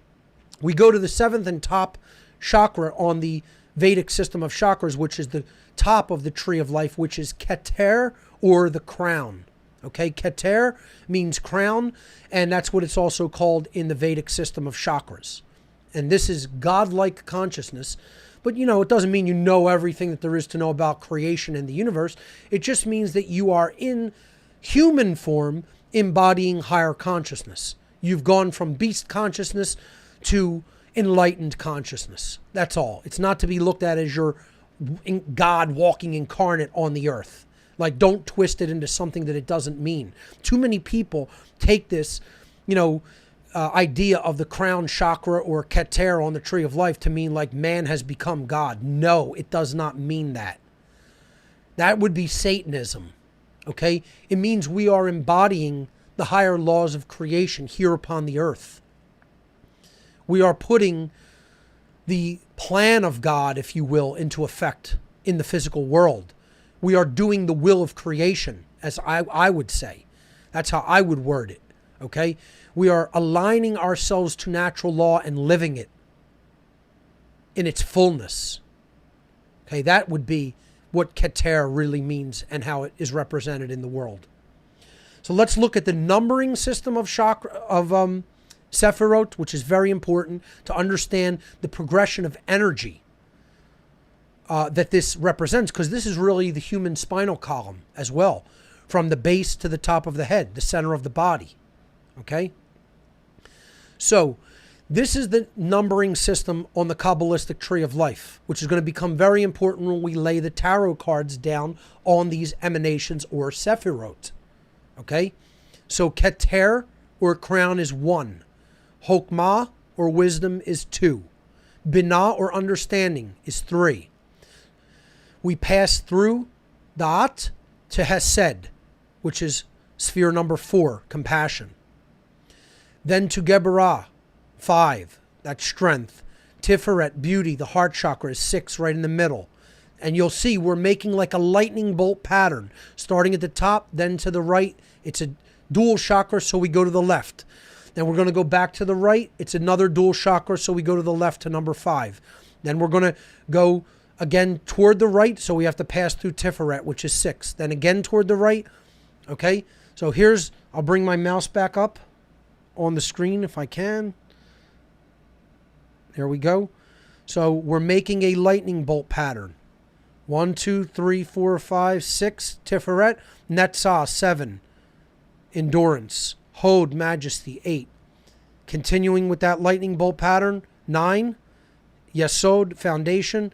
And then at the base, the bottom, Malkuth, or Kingdom, number 10. Okay? The energy that rises from the base of the spine and wraps all the way around the spinal column in a spiral progression has been called in the Vedic tradition and also in the Kabbalistic tradition the Kundalini energy. As a matter of fact, they call it I think it's called Veda Kundalini or Devi Kundalini. Devi Kundalini. It's referred to in the Vedic system. Okay, Devi Kundalini is this energy. It's this flow upward of the energy up the ladder of God, the spinal column to the brain, and then out the top of the head. Okay, so here's how it progresses. I'm going to play this quick animation to show you the progression of the Kundalini energy from the base of the spine to the top of the head. It starts at Malkuth, or Kingdom, the base chakra, and we're going to go up in that lightning bolt pattern from 10 up through 9, 8, 7, 6, 5, 4, 3, 2, all the way up to the top of the tree of life, Keter, or the crown chakra in the Vedic tradition. This is why the Sephirotic tree of life in the Kabbalistic tradition has also been referred to as the thunderstruck tree, okay, or the lightning struck tree. It's a lightning pattern, lightning hitting the tree, okay? You'll see this there's a movie entrance to some movie studio that has lightning hitting a tree. That's the producer of that studio telling you he's a Kabbalist, covertly. Anytime you're going to see the lightning struck tree, that's a symbol of the Kabbalistic occult tradition.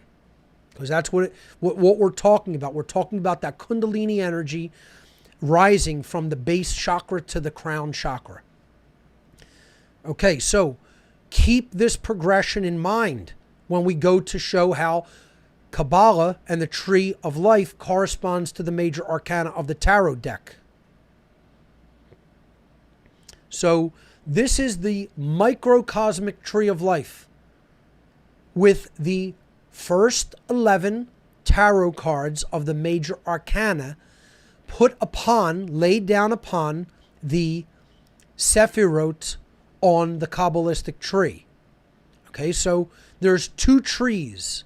We're going to do this twice. The macrocosmic, the microcosmic and the macrocosmic. This one here is the microcosmic tree. So let's look at the system of correspondence.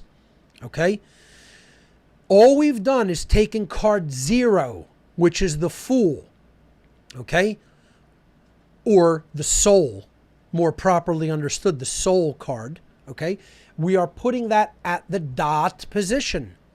So we're removing it from the numbered cards of 1 through 10. Then we're just taking cards 1 through 10 and we're putting them down at the same numbered areas. I should have kept the numbers on this slide. As a matter of fact, cut away for a second, back to me, and I'll just talk while I do this real quick.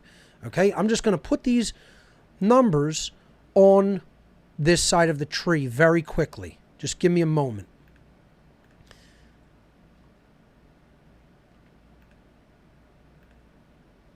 And I think we'll have a better understanding of the correspondences here. As a matter of fact, I'm going to also duplicate them onto the other side. So we very clearly have, I think this is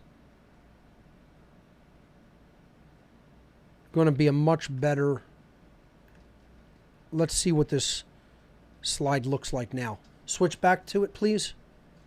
So just making some changes right on the fly to just show you this system of correspondence is a little bit better. Okay, so you just take the major arcana, you put the 0 card at the dot position, and then you're going to lay down the other cards just in the order that we looked at of the numbering system of the Sephirot, 1 through 10. Okay, now look at what you have. Okay, so we're going to step through this, okay, to show you the correspondences. All right, so let's move this to the other side. And again, we're going to do this twice. We're going to do this both with the microcosmic tree of life and the macrocosmic tree of life. All right, we'll do the microcosmic first. So let's look at the progression as we move through the path of the soul. Some people have called this the path of the fool, but more properly understood, it's the path of the soul, okay, in the physical domain. So here we go. So this is the Fool card, all right, or the Soul card, and it's at the dot position. We lay that at the dot position. What you really have to do to study this is lay it out yourself. Don't just look at my slides. Get a tarot deck, a decent one, and lay the cards out in this progression on a table. Like, clear off, your living room table or your kitchen table, and just lay the cards actually in the Kabbalistic tree in this order. All right, so the Soul card, as I'm calling it, at the dot position circled there on the microcosmic tree of life. This is the soul. This is the journey of the spirit in the world. Okay, so it's called the Fool because anyone would have to be a damn fool to come and incarnate on the earth. Okay, I love how David Icke often words it. He says we were all lined up in the before life. Before we all incarnated here on the earth, and in this pure realm of spirit, we're all lined up in a line together, shoulder to shoulder, and suddenly a big voice comes down and says, "Volunteers for Earth, please." And everyone else in the line took a step backwards except me. That's how much of a fool you have to be to come to this prison, to try to help the absolute lunatics of this lunatic asylum. Okay? But this is what we do, those of us who are here to teach. So, again, it's the 0 card. It can't be numbered. It's infinite. There's no beginning and no end. That's the soul. Okay? It's not of this world. It's the cosmic egg from which everything is born. The cosmic void. The no thing. Okay? The nothing. This is the solar card as well. There is a sun card on the major arcana as well, but this could also represent the great sun, the soul, the idea in Thelema that every man and woman is a star. We're also seeing this, that we come from star matter, okay? And we're traveling light. We're light travelers. That's the idea of the soul. We're not taking anything with us, folks. We're basically leaving what we came with, which is nothing, And nature should be in our hand and at our side, represented by the animal kingdom. We should be fellow travelers with them on a journey of soul progression. These are the nature forces that travel along with us. And it's a leap of faith into the world, represented by the fool stepping off the cliff. So powerful symbolism in the deck already. Clearly showing us that this is the soul or the spirit, and it's about its progression in the world. So how does this progression happen? It goes backwards through the Sephirot, from 10 all the way up through 1. Because it's a journey that starts in ignorance, the Wheel of Fortune, which we've already talked about as base consciousness. Where is it at? On the Malkuth position of the Tree of Life, sphere number 10. Okay? Think about it.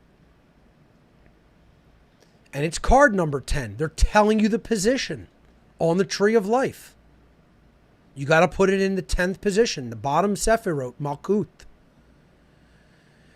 And it means if you stay in ignorance, you remain in base consciousness in life. And you don't make any soul progression. and you're going back and doing it again. People think it's one and done. Nothing could be further from the truth. It'll be a great recycling. You'll stay on the wheel of karma and the wheel of incarnation, of reincarnation. Okay, that's what that jackal force represents. That's the wheel of incarnation, of reincarnation. And you will go round and round and round until you get the lessons that are to be learned here. This is a school. It's a school from which, like, you can be left back and have to do the course again, the level again, but you will not be kicked out. You can't be kicked out. All you could do is have to go back and repeat the lesson. That's the wheel of karma, the wheel of fortune. It's just so self-evident once you really start looking at it, but no one started. Hardly, and I shouldn't use the word no one, that's a bad blanket statement. Hardly anyone studies the tarot this way. People have a very rudimentary understanding of it at best and a completely inaccurate understanding of it at worst. So this is the Wheel of Fortune card, staying in base consciousness, staying in ignorance, in which case our lives are going to be a crapshoot. It's going to be a spin of a roulette wheel. It's a chance that we're taking. It's not guided through proper reception of knowledge, which is what Kabbalah is there to teach us to do, to guide our lives through knowledge, through understanding, through wisdom, which are knowable. And it's repeatable. This is a science of how we can receive certain consequences in our lives and not be at the mercy of forces that we don't understand. So as the soul progresses through its journey on the Kabbalistic tree of life, we start to elevate up the rungs of the tree of life. And we get to that yesod, or foundation position. Out of that malkuth, or kingdom position, earth identified, material identified awareness, we're up at yesod. So this would represent the journey to out of Asiyah into Yetzirah on the Kabbalistic tree of life.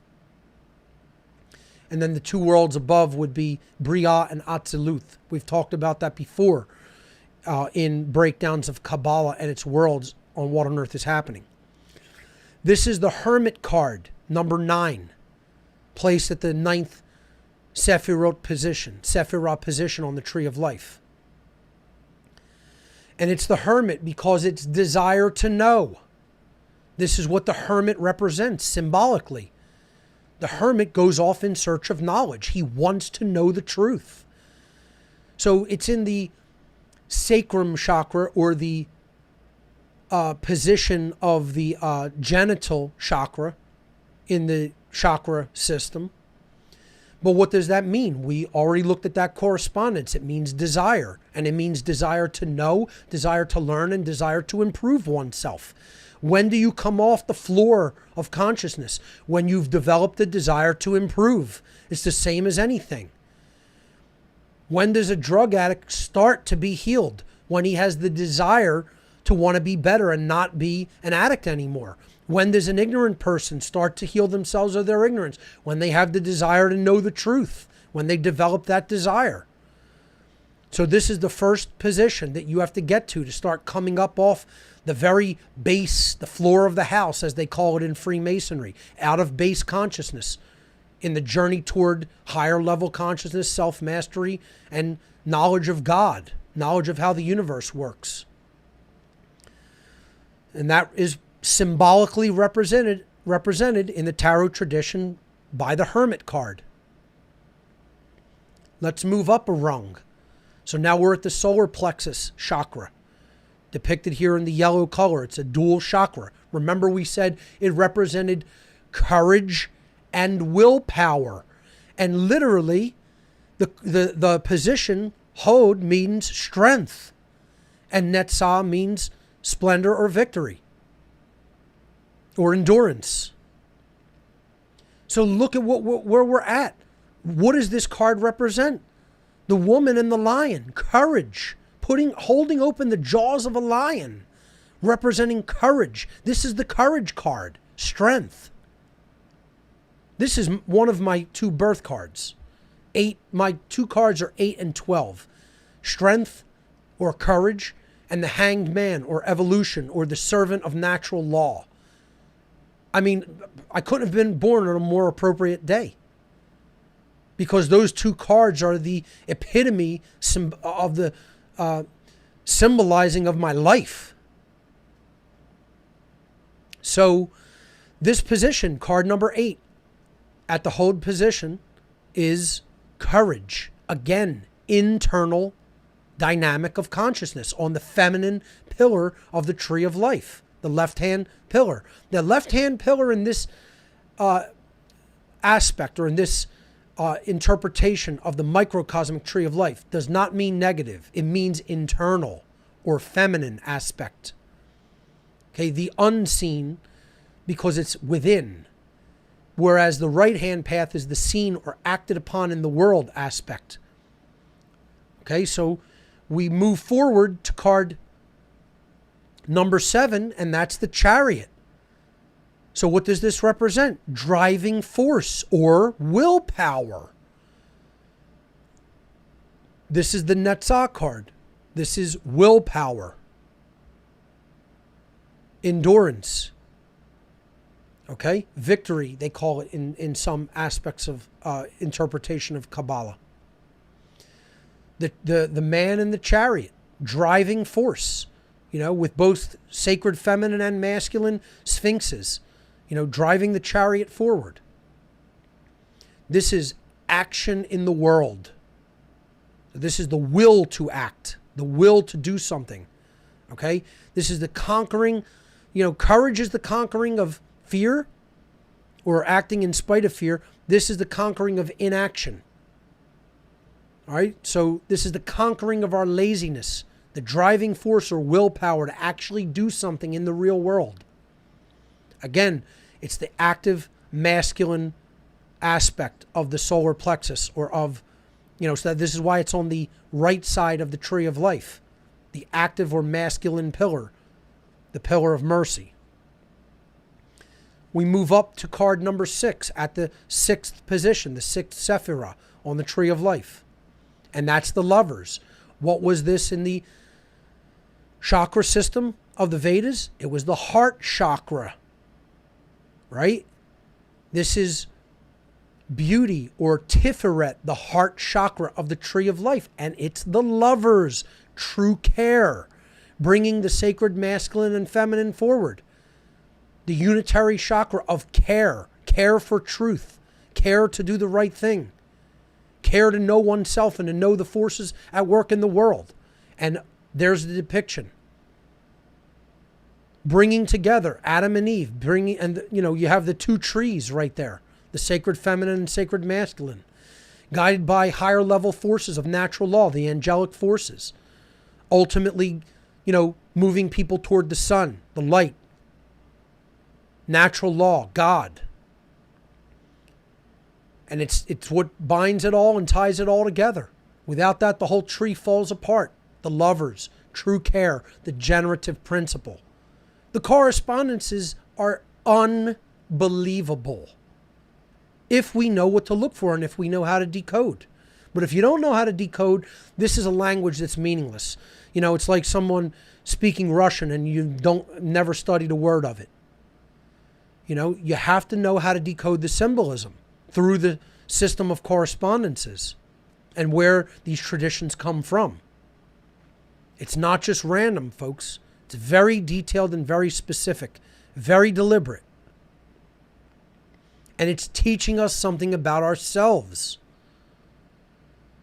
I wanted to do this because the evolution card and the involution card came up in the series on Satanism, which we just finished the last few shows. And I wanted to show people that these top level forces are just right under natural law, which is the king of all creation, and that's where this idea of the paths in the tree of life and as a correspondence to the tarot came up. And so I wanted to review this material and present some new aspects of it as well. So that's the unitary heart chakra, the Lovers. Tiferet position on the tree of life. As we move upward to the throat chakra in the Vedic tradition, we get to the rung on the tree of life known as severity, Gebura. And what this is internal work that we must do upon ourselves. So it's the Hierophant or the Pope, the idea of religion governing the spiritual world or the inner world. So we shouldn't look at this as a religious leader. This is the influence that we must wield upon our spiritual lives, upon ourselves, to improve ourselves internally. Hence, it's on the feminine pillar, and it's that path of severity, the inner work, the shadow work that we must do, which is an internal aspect of ourselves. Hence, it's on the feminine pillar, or the pillar of severity.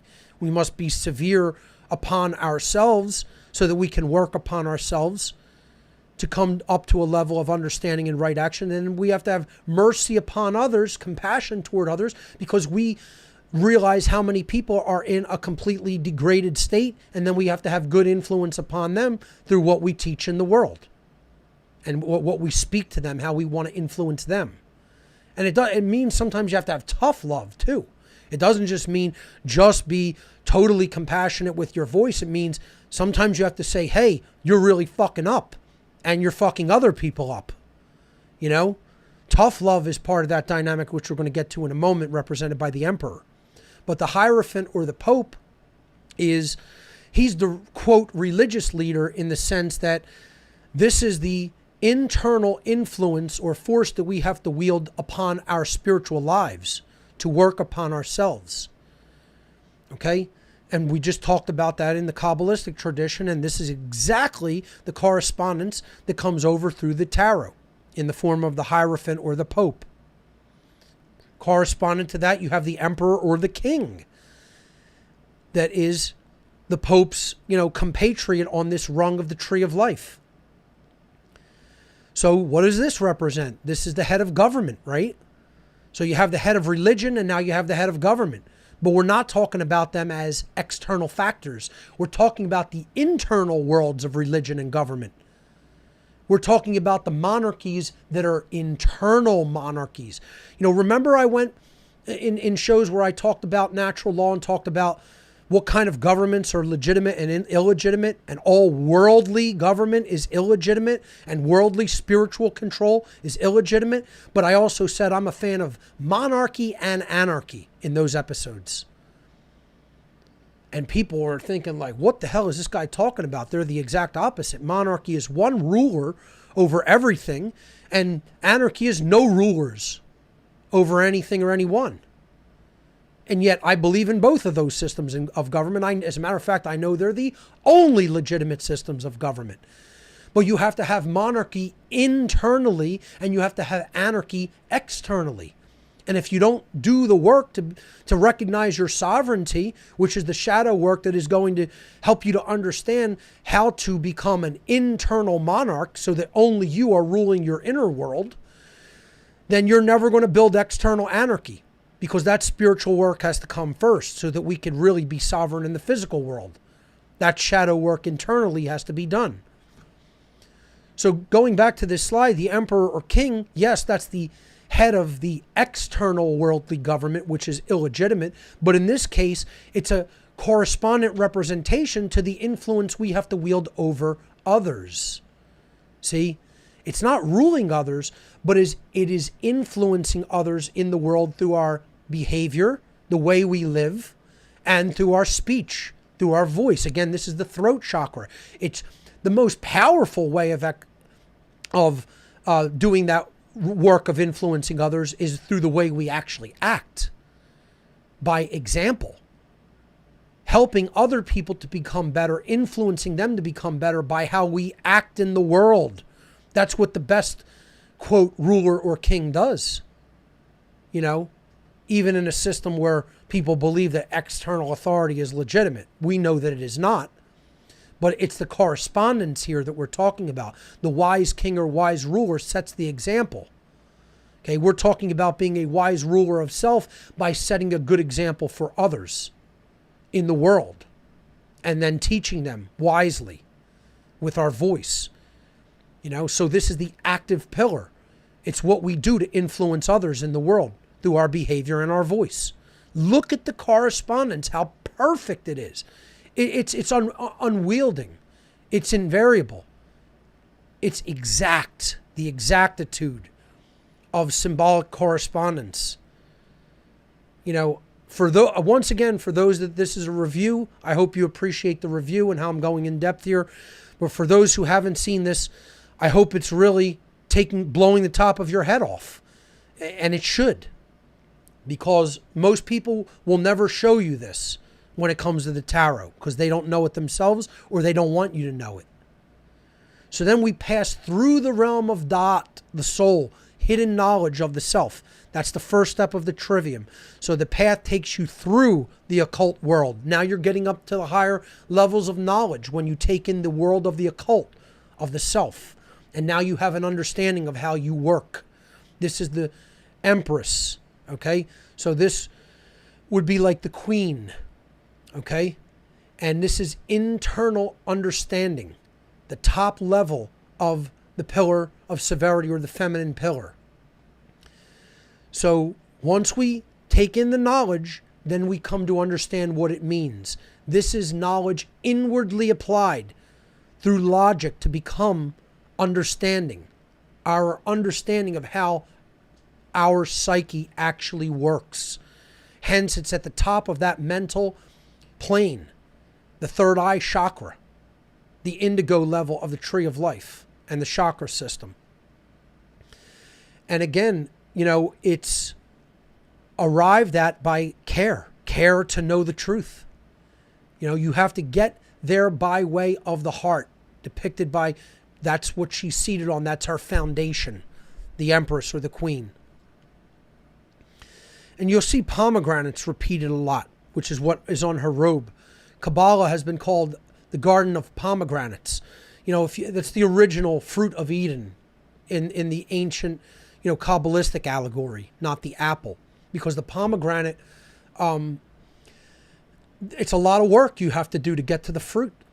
And the seeds only contain a little bit of juice, and you have to get a lot of them in you to get the nutrition and to chew it out, to chew that juice out where the nutrition of it lies. You look at a pomegranate, how much that's encased. Those seeds are encased there. So a garden of pomegranates is like, you have this gift of all these nutrients, but there's going to be work involved to get to it. That's why Kabbalah has been called that. You have to do a lot of work to get through the system of correspondences, to get all the way down to, the meat or the juice that you're going to receive as a reward for going through all of that work. So moving to the next aspect of this chakra level or rung level on the tree of life, you get to the high priestess. So this is, getting to really highest levels of the occult and highest levels of initiation. And what we're really talking about here is spreading the knowledge through behavior, through what we do with what we have come to know. See, this is the Empress was in the Binah position, which means understanding, but the High Priestess is in the Chokmah position. And what does that mean? Wisdom. So this is the active card. It's a feminine symbol on the card, but what the High Priestess really is the wisdom card. Okay, we could call this the right action in the world card. See, I have to really show people what I would call all these cards. Maybe I'll step through these one more time and tell you what I would call them in my deck, okay? But the High Priestess, and there you see the pomegranates behind her again. The Sephiroth depicted as pomegranates, that showing you that a lot of work's going to have to be done to get at the heart of the matter and to get to that knowledge and then rightly apply it, okay? So this is wisdom. And again, you see the whole tree of life behind her. She's the bringer of that. This came out of her tradition, the goddess tradition. She holds the law, the Torah, because she's Tara, the original name of the goddess, the moon goddess, gives birth to the sun. You know, the whole idea of, you know, the Christian allegorical tradition. She has the crescent moon there. You know, the Taurus sign, again, there's that TR, again, Taurus. You know, the symbol of Taurus rests upon her head. She's Tara. You know, she holds the Torah. The correspondences are endless, you know. And then you have the pillar of Boaz, the feminine pillar on the left, and the pillar of Jachin, or Yakin, the masculine pillar on the right, also referred to as the pillar of beauty and the pillar of strength. So, respectively. So that's wisdom, or what we do with what we know when we are doing the right thing with what we have come to know and to understand. And then we move back up to the Magician card, and this is self-mastery. Okay, he is a conduit between the higher world and the earth, because he has one arm in the heavens and one arm pointing toward the earth. He's illuminated. He's truly illuminated, with the infinity symbol as the halo above his head. Okay, he's bathed in the red robe, which represents the rubedo stage of alchemy, or the development of the philosopher's stone. Okay, crowned with roses. That's very symbolic of the soul's journey through the world, especially in the Rosicrucian tradition. He is whole. He has become one. Okay, and he's the magus, or the magician. He has the forces of nature arrayed at his table. He's holding the scepter of power, representing the masculine and feminine forces that he has united. And he has the worldly forces at his table, earth, air, water, and fire, depicted by coins, swords, cups, and wands, respectively. This is the self-mastery card, or man with a godly knowledge and attitude in the world doing the great work. So let me just step back briefly. I'm going to go back to the beginning of this section and go through this one more time and just say what I would call these cards, okay? This, in my deck, is going to be called the soul card, to make it very obvious that the path of the soul through the tarot is the fool's journey. That's the spirit's undertaking in the world through incarnating in the world. So that's the soul card, okay? The Wheel of Fortune card is the ignorance card, okay? This is just staying in ignorance of self. I would probably call this card Ignorance of Self, would be probably my best name for it, and probably what I'll call it in my deck. The Hermit card, I will call this Desire for Truth. That's what the Hermit represents. Desire to know the self. Probably in the microcosmic tree, the tree of self, it would probably be more accurate to call it desire to know oneself. Okay, or simply desire for truth. This is the Courage card. The Strength card in my deck is going to be called Courage, without a doubt. The Chariot card in my deck is going to be called Willpower. Willpower. The Lover's card is going to be called Care, or the Generative Principle. But I'm simply going to probably call it True Care, or just Care. The Hierophant card is going to be called Self-Discipline or Self-Improvement. Okay? Self-discipline or self-improvement. Or maybe just working upon the self. I'm sorry, let me just step through them. I hit back accidentally. Yeah, I'll call this self-work, maybe. Okay? It could be called shadow work, maybe. But self-improvement, I kind of like. I kind of just like the simplicity of that. Self-work or self-improvement. So this is influencing others, or setting an example, okay? Or living an example. You know, that's the best way of influencing others. But in general, you have work upon the self and influencing others. Work upon others. This would be simply called understanding in my deck. and this will be called wisdom in my deck. This will be called self-mastery in my deck. The magician will be self-mastery.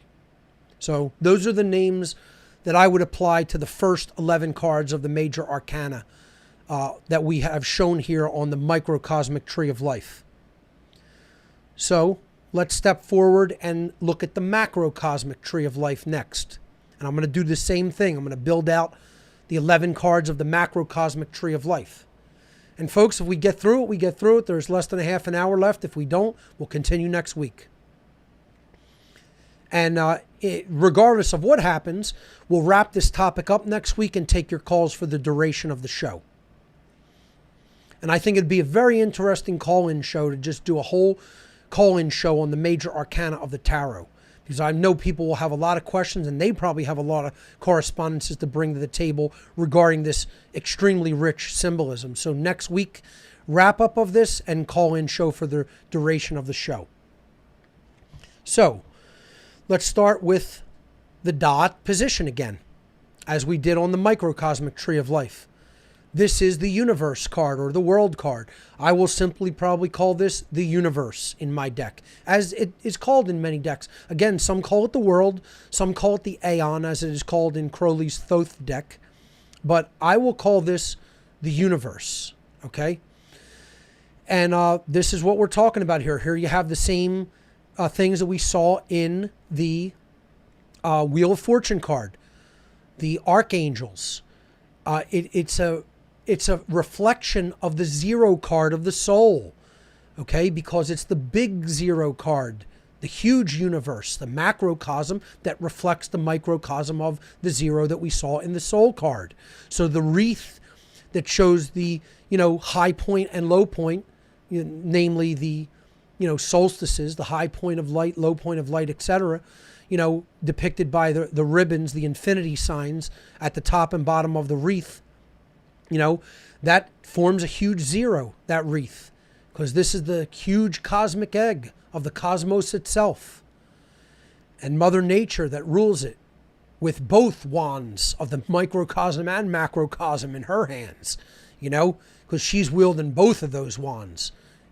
We can wield the scepter of power of the self, but only nature commands both scepters, which is the command of the microcosm and macrocosmic worlds.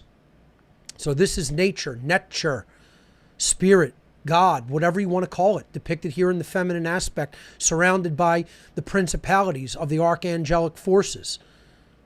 Michael, Michael, Gabriel, Raphael, Uriel, Matthew, Mark, Luke, and John, the lion, the man, the bull, the eagle, Leo, Aquarius, Taurus, Scorpio, the fixed signs of the zodiacal wheel.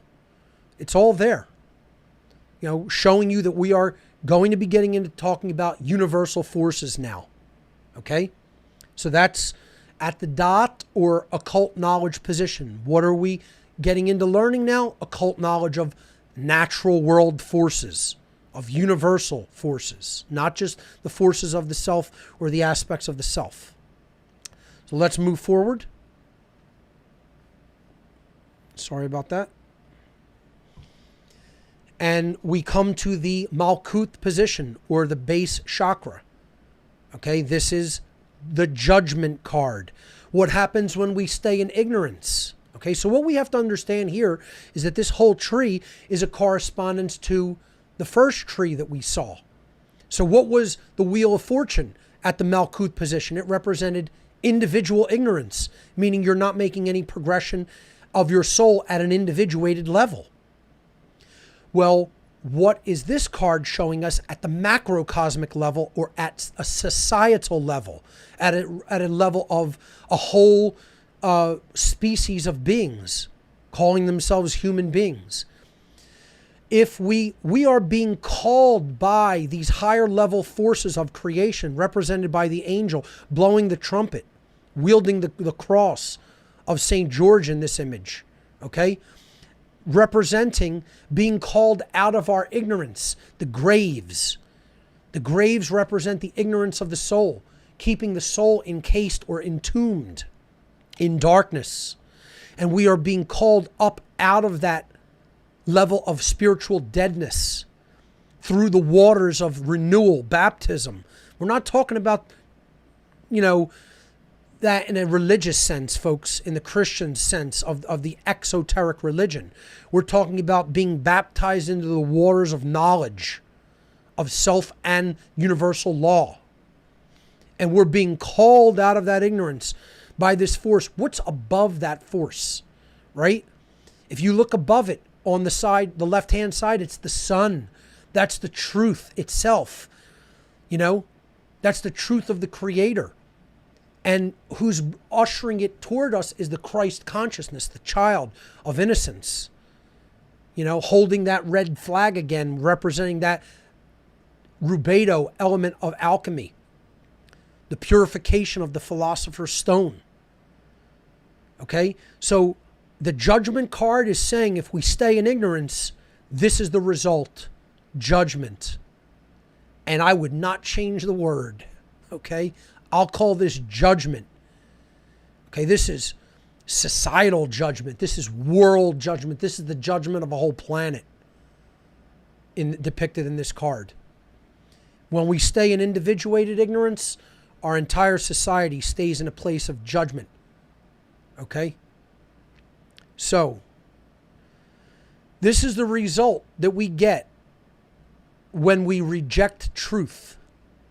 There is a card that represents the embracing of truth, leading up to a higher level, and then there is a card that leads to the rejection of truth, leading to a lower level of consciousness. Okay, so this is the end result where a society ends up if we reject truth in judgment. Universal judgment. We're talking about the judgment of natural law, not of a, anthropomorphized deity. We're talking about the judgment that we're already in as a result of rejecting the Son. Not the idea of Jesus as God's Son, but the idea of knowledge that could be converted to become Christ consciousness as the biblical allegorical figure of Jesus requests us to do, to receive freedom, to know the truth, and the truth will set us free. All of these allegories are contained within the tarot. Of course they are. So this is the sun. This is the light of God, the light of the Creator. True knowledge, truth, that we can either accept or reject. And that is the Savior of the world, ladies and gentlemen. You could put this into the Christian allegory all day long, all you want. But even in that allegory, Jesus is telling you he's the truth and the light. The sun is the truth and the light. And it's always been symbolically depicted as our actual star, the sun, which gives life to all the beings of this planet and the whole solar system. The whole life in the solar system would not continue without the actual star, our sun. Soul. It's called the soul. Just think about it. It's amazing. This child is the Christ consciousness, riding the white horse, which can be life or death. Depending on whether we accept or reject truth or not. Again, the red flag, the symbol of alchemical rubedo, the creation of the philosopher's stone, the refinement of the stone. Brilliant symbolism, just, pun intended, brilliant. And again, I'm sorry, I won't go back, but just take it back to the double 10 or 20 is the 10 card. And then 10 and 9, the 19 card, is the 9 position. So all you have to do is lop off the first 10 in this whole series to get the arrangement. Because the 21 card is the world. Okay? And 21 is 777. Completion in the human domain. The number 777. Okay? So absolutely spectacular correspondence is there. So let's go up to the moon. Now we are at the base of the feminine pillar, or the pillar of severity. Now in this aspect, on this tree, the macrocosmic tree, the left-hand path is negative. and the right-hand path is positive. So this is actually the negative pole and the positive pole of duality. We can look at these as not just, they can still be viewed as masculine and feminine, but the allegory doesn't hold as well as positive and negative, with the right-hand path being the positive outcome and the left-hand path being the negative outcome. Okay? And you'll see what I mean as we go through this. So the moon card is the rejection of truth card. That's what I would call it. And I would call the sun card, not to step back, I would call it truth. That will be the card called truth in my deck, simply. This card, the moon, will be called rejection of truth. And that is most certainly where the people of the earth are at. This is what we chose. We chose the left-hand path, folks. Sad to say. Horrified to say. But this is where we're at as a society. So you have the dog, the wolf, the lobster, representing forces that do not have the kind of free will that we have, because their free will choice is in a place of darkness, represented by the rejection of truth, the moon, going into the animalistic, where there is not as much free will choice to be had. And the animal kingdom is largely at the disposal of higher level natural forces. It's far more than we are at. We are actually in a position of being able to, through our behavioral choices, control what happens as a result in our experience to a large extent. And so these lower level forces are depictions of ignorance symbolically in this card. It's depictions of having made the wrong choice and gone down the wrong path that's going to lead to a much more difficult path in life. Now, as we go to the next position on the tree of life, this is the base of the masculine pillar, or the active pillar, or in this case, the positive pillar. The star represents the acceptance of truth and the beginning of alchemical work on a societal level. So this is coming into harmony with the natural forces, not rejecting them. So this I would call acceptance of truth in my deck. And it means that we are taking the light in through the lesser lights of the heavens, the stars, which we are comprised of, that star matter. And so we are opening up to the flow of proper reception. Okay, hence it has this feminine symbolism on it of having one foot in the waters of spirituality and having one foot upon the ground of the earth. Again, this is part of boots on the ground spirituality. As I call it, streetwise spirituality. It's doing the work, the spiritual work represented by the alchemical waters on the ground, bringing that water onto the ground of the earth. Okay? But in order to do that, you have to accept the truth first, because that's what that water is. If you're going to gather it up in those pails, you want to just really look at it in those jugs. It's coming up into the jug of her right hand, and she's pouring it out into the jug of her left hand. She's not pouring the one, she's gathering it from that one. It's coming up from the universal force, the universal waters, into her jug in the right hand where her foot is at in the water. And then she's pouring it out onto the earth with her left hand. Okay? So absolutely, again, incredible correspondent symbolism here regarding what we need to do to accept truth and then spread truth in the world. Okay? And all of that's an act of will, right? We were just on the rung that represented the will. The star itself is on that sacrum chakra. Again, that knowledge, sacrum, sacred, generative. We have to arrive through it through will and care, willpower and care to take it in. So you could look at that. This force is the heart, true care to take in the truth. It's like the chalice upside down, taking the truth into it. Okay? We could either take the truth in or we could reject it. It's an act of will and care. And again, what this card here represents is the heart chakra. It's at the heart chakra position, which is unitary. It's not a dual chakra, okay, on the Tree of Life correspondence system. But what it represents, what the Tower card represents, and what I would call it on my deck, is change. Change is universal certainty. Nothing stays stagnant. Stagnation in the universe is death and non-existence. And it doesn't you could say, yes, there's the death card and that's the stagnation card and or the involution card as a force in nature. But really, it's still change. It's something progressing to become something else. The same with evolution. And that process goes on, whether it's an ascension or a declination. But it can never be stopped. No matter what you want to call those forces or how you're progressing within that cyclical nature of those forces, change is always occurring and can never stop occurring. That's why it's called the one change. The universe is the one change. Hence, this is the center. The change card is the center of it. It's the central focus of the whole thing. Versare in Latin means change. Una in Latin means one change. Once again, it's right there.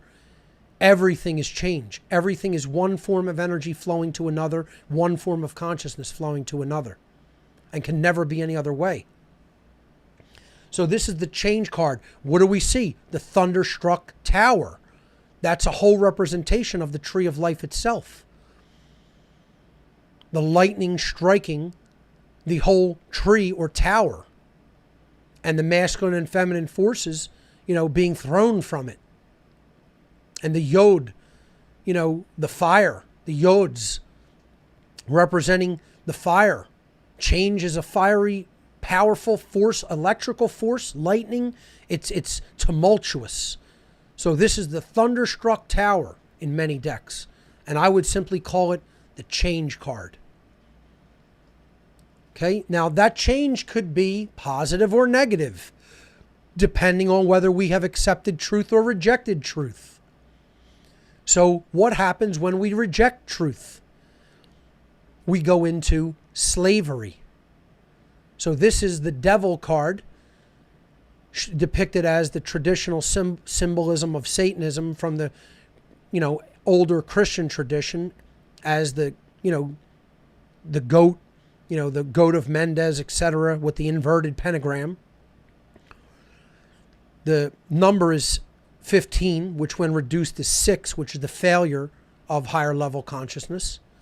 And we see the man and the woman, or depiction of Adam and Eve, with chains around their neck in a state of slavery to the devil, or Shaitan, the adversary, the opposer. The force of involution has taken us and is holding us captive. This is called slavery. In my deck, this will be the slavery card. Because what happens on this Tree of Life pillar? The bottom of the pillar is rejection of truth. Well, what happens in the world externally? That's the internal aspect, societally. The moon is the rejection of truth. As we go up that pillar of severity, or that left-hand path, we arrive at slavery. And we arrive at slavery by rejecting truth. So this is the slavery card. And you'll notice that the chains are not tight around the neck of the enslaved man and woman. They could be taken off at any time by an act of their will, meaning this is not a determinate force. It's all based on free will choice of how we will behave. Will we learn the forces of the self and the universe? And will we behave according to natural law? And well, if we do, those chains could be easily slipped out of. It's not something that is set in stone. But if we accept negative influence and reject truth, those chains will remain exactly there around our necks like a noose. And we're not going anywhere as far as progress as a society or in consciousness at all, universally. See, that's what this is about. This shows you what's our progress. Both personally, are we moving towards self-mastery individually? And are we moving toward a free society under natural law as a species? This is what the tarot is an indicator of. All we need to do is look at the symbolism and read the book, and we can understand where we're at. Let me tell you something, folks. This is the card that represents where we're at. Put that card up full screen. This is it. That's it right there. That's where humanity's at. Slavery. And we're getting ready to head upward a rung on the left-hand path, folks. That's where we're a-going if things don't change. Oh, they're always changing. But I mean if they don't change in the better direction. And guess what? The universe will give us exactly what we give it, and it's working perfectly. That's why I'm not angry about that. I'm saying that. I'm angry about the choice that's being made willfully to reject truth. That's what I'm upset about, because it doesn't have to be this way. That card is a choice. Put it up full screen again, please. That card, slavery, is a choice. It's not a determined factor. It's a free will choice. And people better start understanding that free will is very real. It's in our hands. And all it comes down to is, do we accept truth or do we reject it? And all you have to do to chart the progress of society is look at where we're at. Are we in freedom or are we in slavery? And then you'll know tarot is exactly telling us the true indicator of where we're at as an entire society. Let's move to the next card, which is Temperance. I would call this the freedom card. This would be true freedom. You could call this sovereignty as well. This is the sovereignty card of the deck. But I'll just call it probably freedom in my deck. Okay? This is what happens. Once again, you see that idea of 1 foot in the waters, 1 foot on the earth. Being grounded. Not floating out in some woo-woo version of spirituality, but being firmly grounded upon the earth with 1 foot in the waters of the spiritual nature. Okay? The waters flowing between the two cups, the two chalices. The crown chakra being arrived at, representing self-mastery. Okay? The crown on the angel's head. The fire of will. You know, you have all the elements there. Earth, air, water, and fire. All unified, all required for true freedom. The illuminate, the sovereign being, the angel.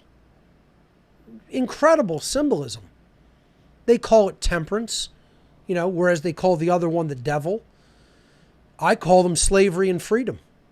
This is the freedom card, the devil's slavery. This is what happens to a whole society when it accepts truth and works upon itself to embrace all sentient beings' sovereignty. That's the only way we'll ever arrive at true freedom. It cannot be done any other way. By universal law. Passing through the realm of Da'at, of universal knowledge of natural law. Now we get to the two highest forces on the respective pillars. Okay, and again, the freedom card is on the external or masculine pillar. Because that's what happens to a society. It's the positive pillar. That's what happens to a society when it accepts truth. That active principle, acceptance. Okay? When we reject it, the passive aspect on the feminine pillar, the path of severity, we go beyond slavery into extinction or death. This is the involution card. We're almost out of time, folks. I'll press it to the very end, but we'll continue this at the beginning of next week's show. So this is the involution card. We talked about the forces of involution versus evolution on the shows about Satanism. That's what led to this entire show. Talking about the position of the death card as the involution card at the top of the macrocosmic tree of life in the Binah position, or at the top of the feminine pillar. What happens when we reject truth? We go into slavery and eventually into extinction. And involution takes over and we have to start all over again. And then we end up at judgment, the bottom of the tree of life, universal judgment. That's all the time we have for this edition of What on Earth is Happening, ladies and gentlemen. We'll get to those last two cards next week, and we'll continue with this breakdown of the universal, the aspects of the tarot deck from a position of revelation of where we are as individuals and where our entire society is as a whole. Thank you for watching, and remember, government is slavery. We'll see you right here next week. Thanks, everyone. Oh, do me a favor, too. Check out gifts.whatonearthishappening.com. Lots of new items going up there this week. And also, check out the ARC section, because a lot of people have been taking me up on the ARC offer, and they've been going out worldwide. I want that trend to continue. So go to the ARC, request the ARC, and really get a lot more knowledge that isn't even here on What on Earth is Happening that I've been collecting for the last 20 years. That's all the time we have. Government is slavery. We'll see you right here next week.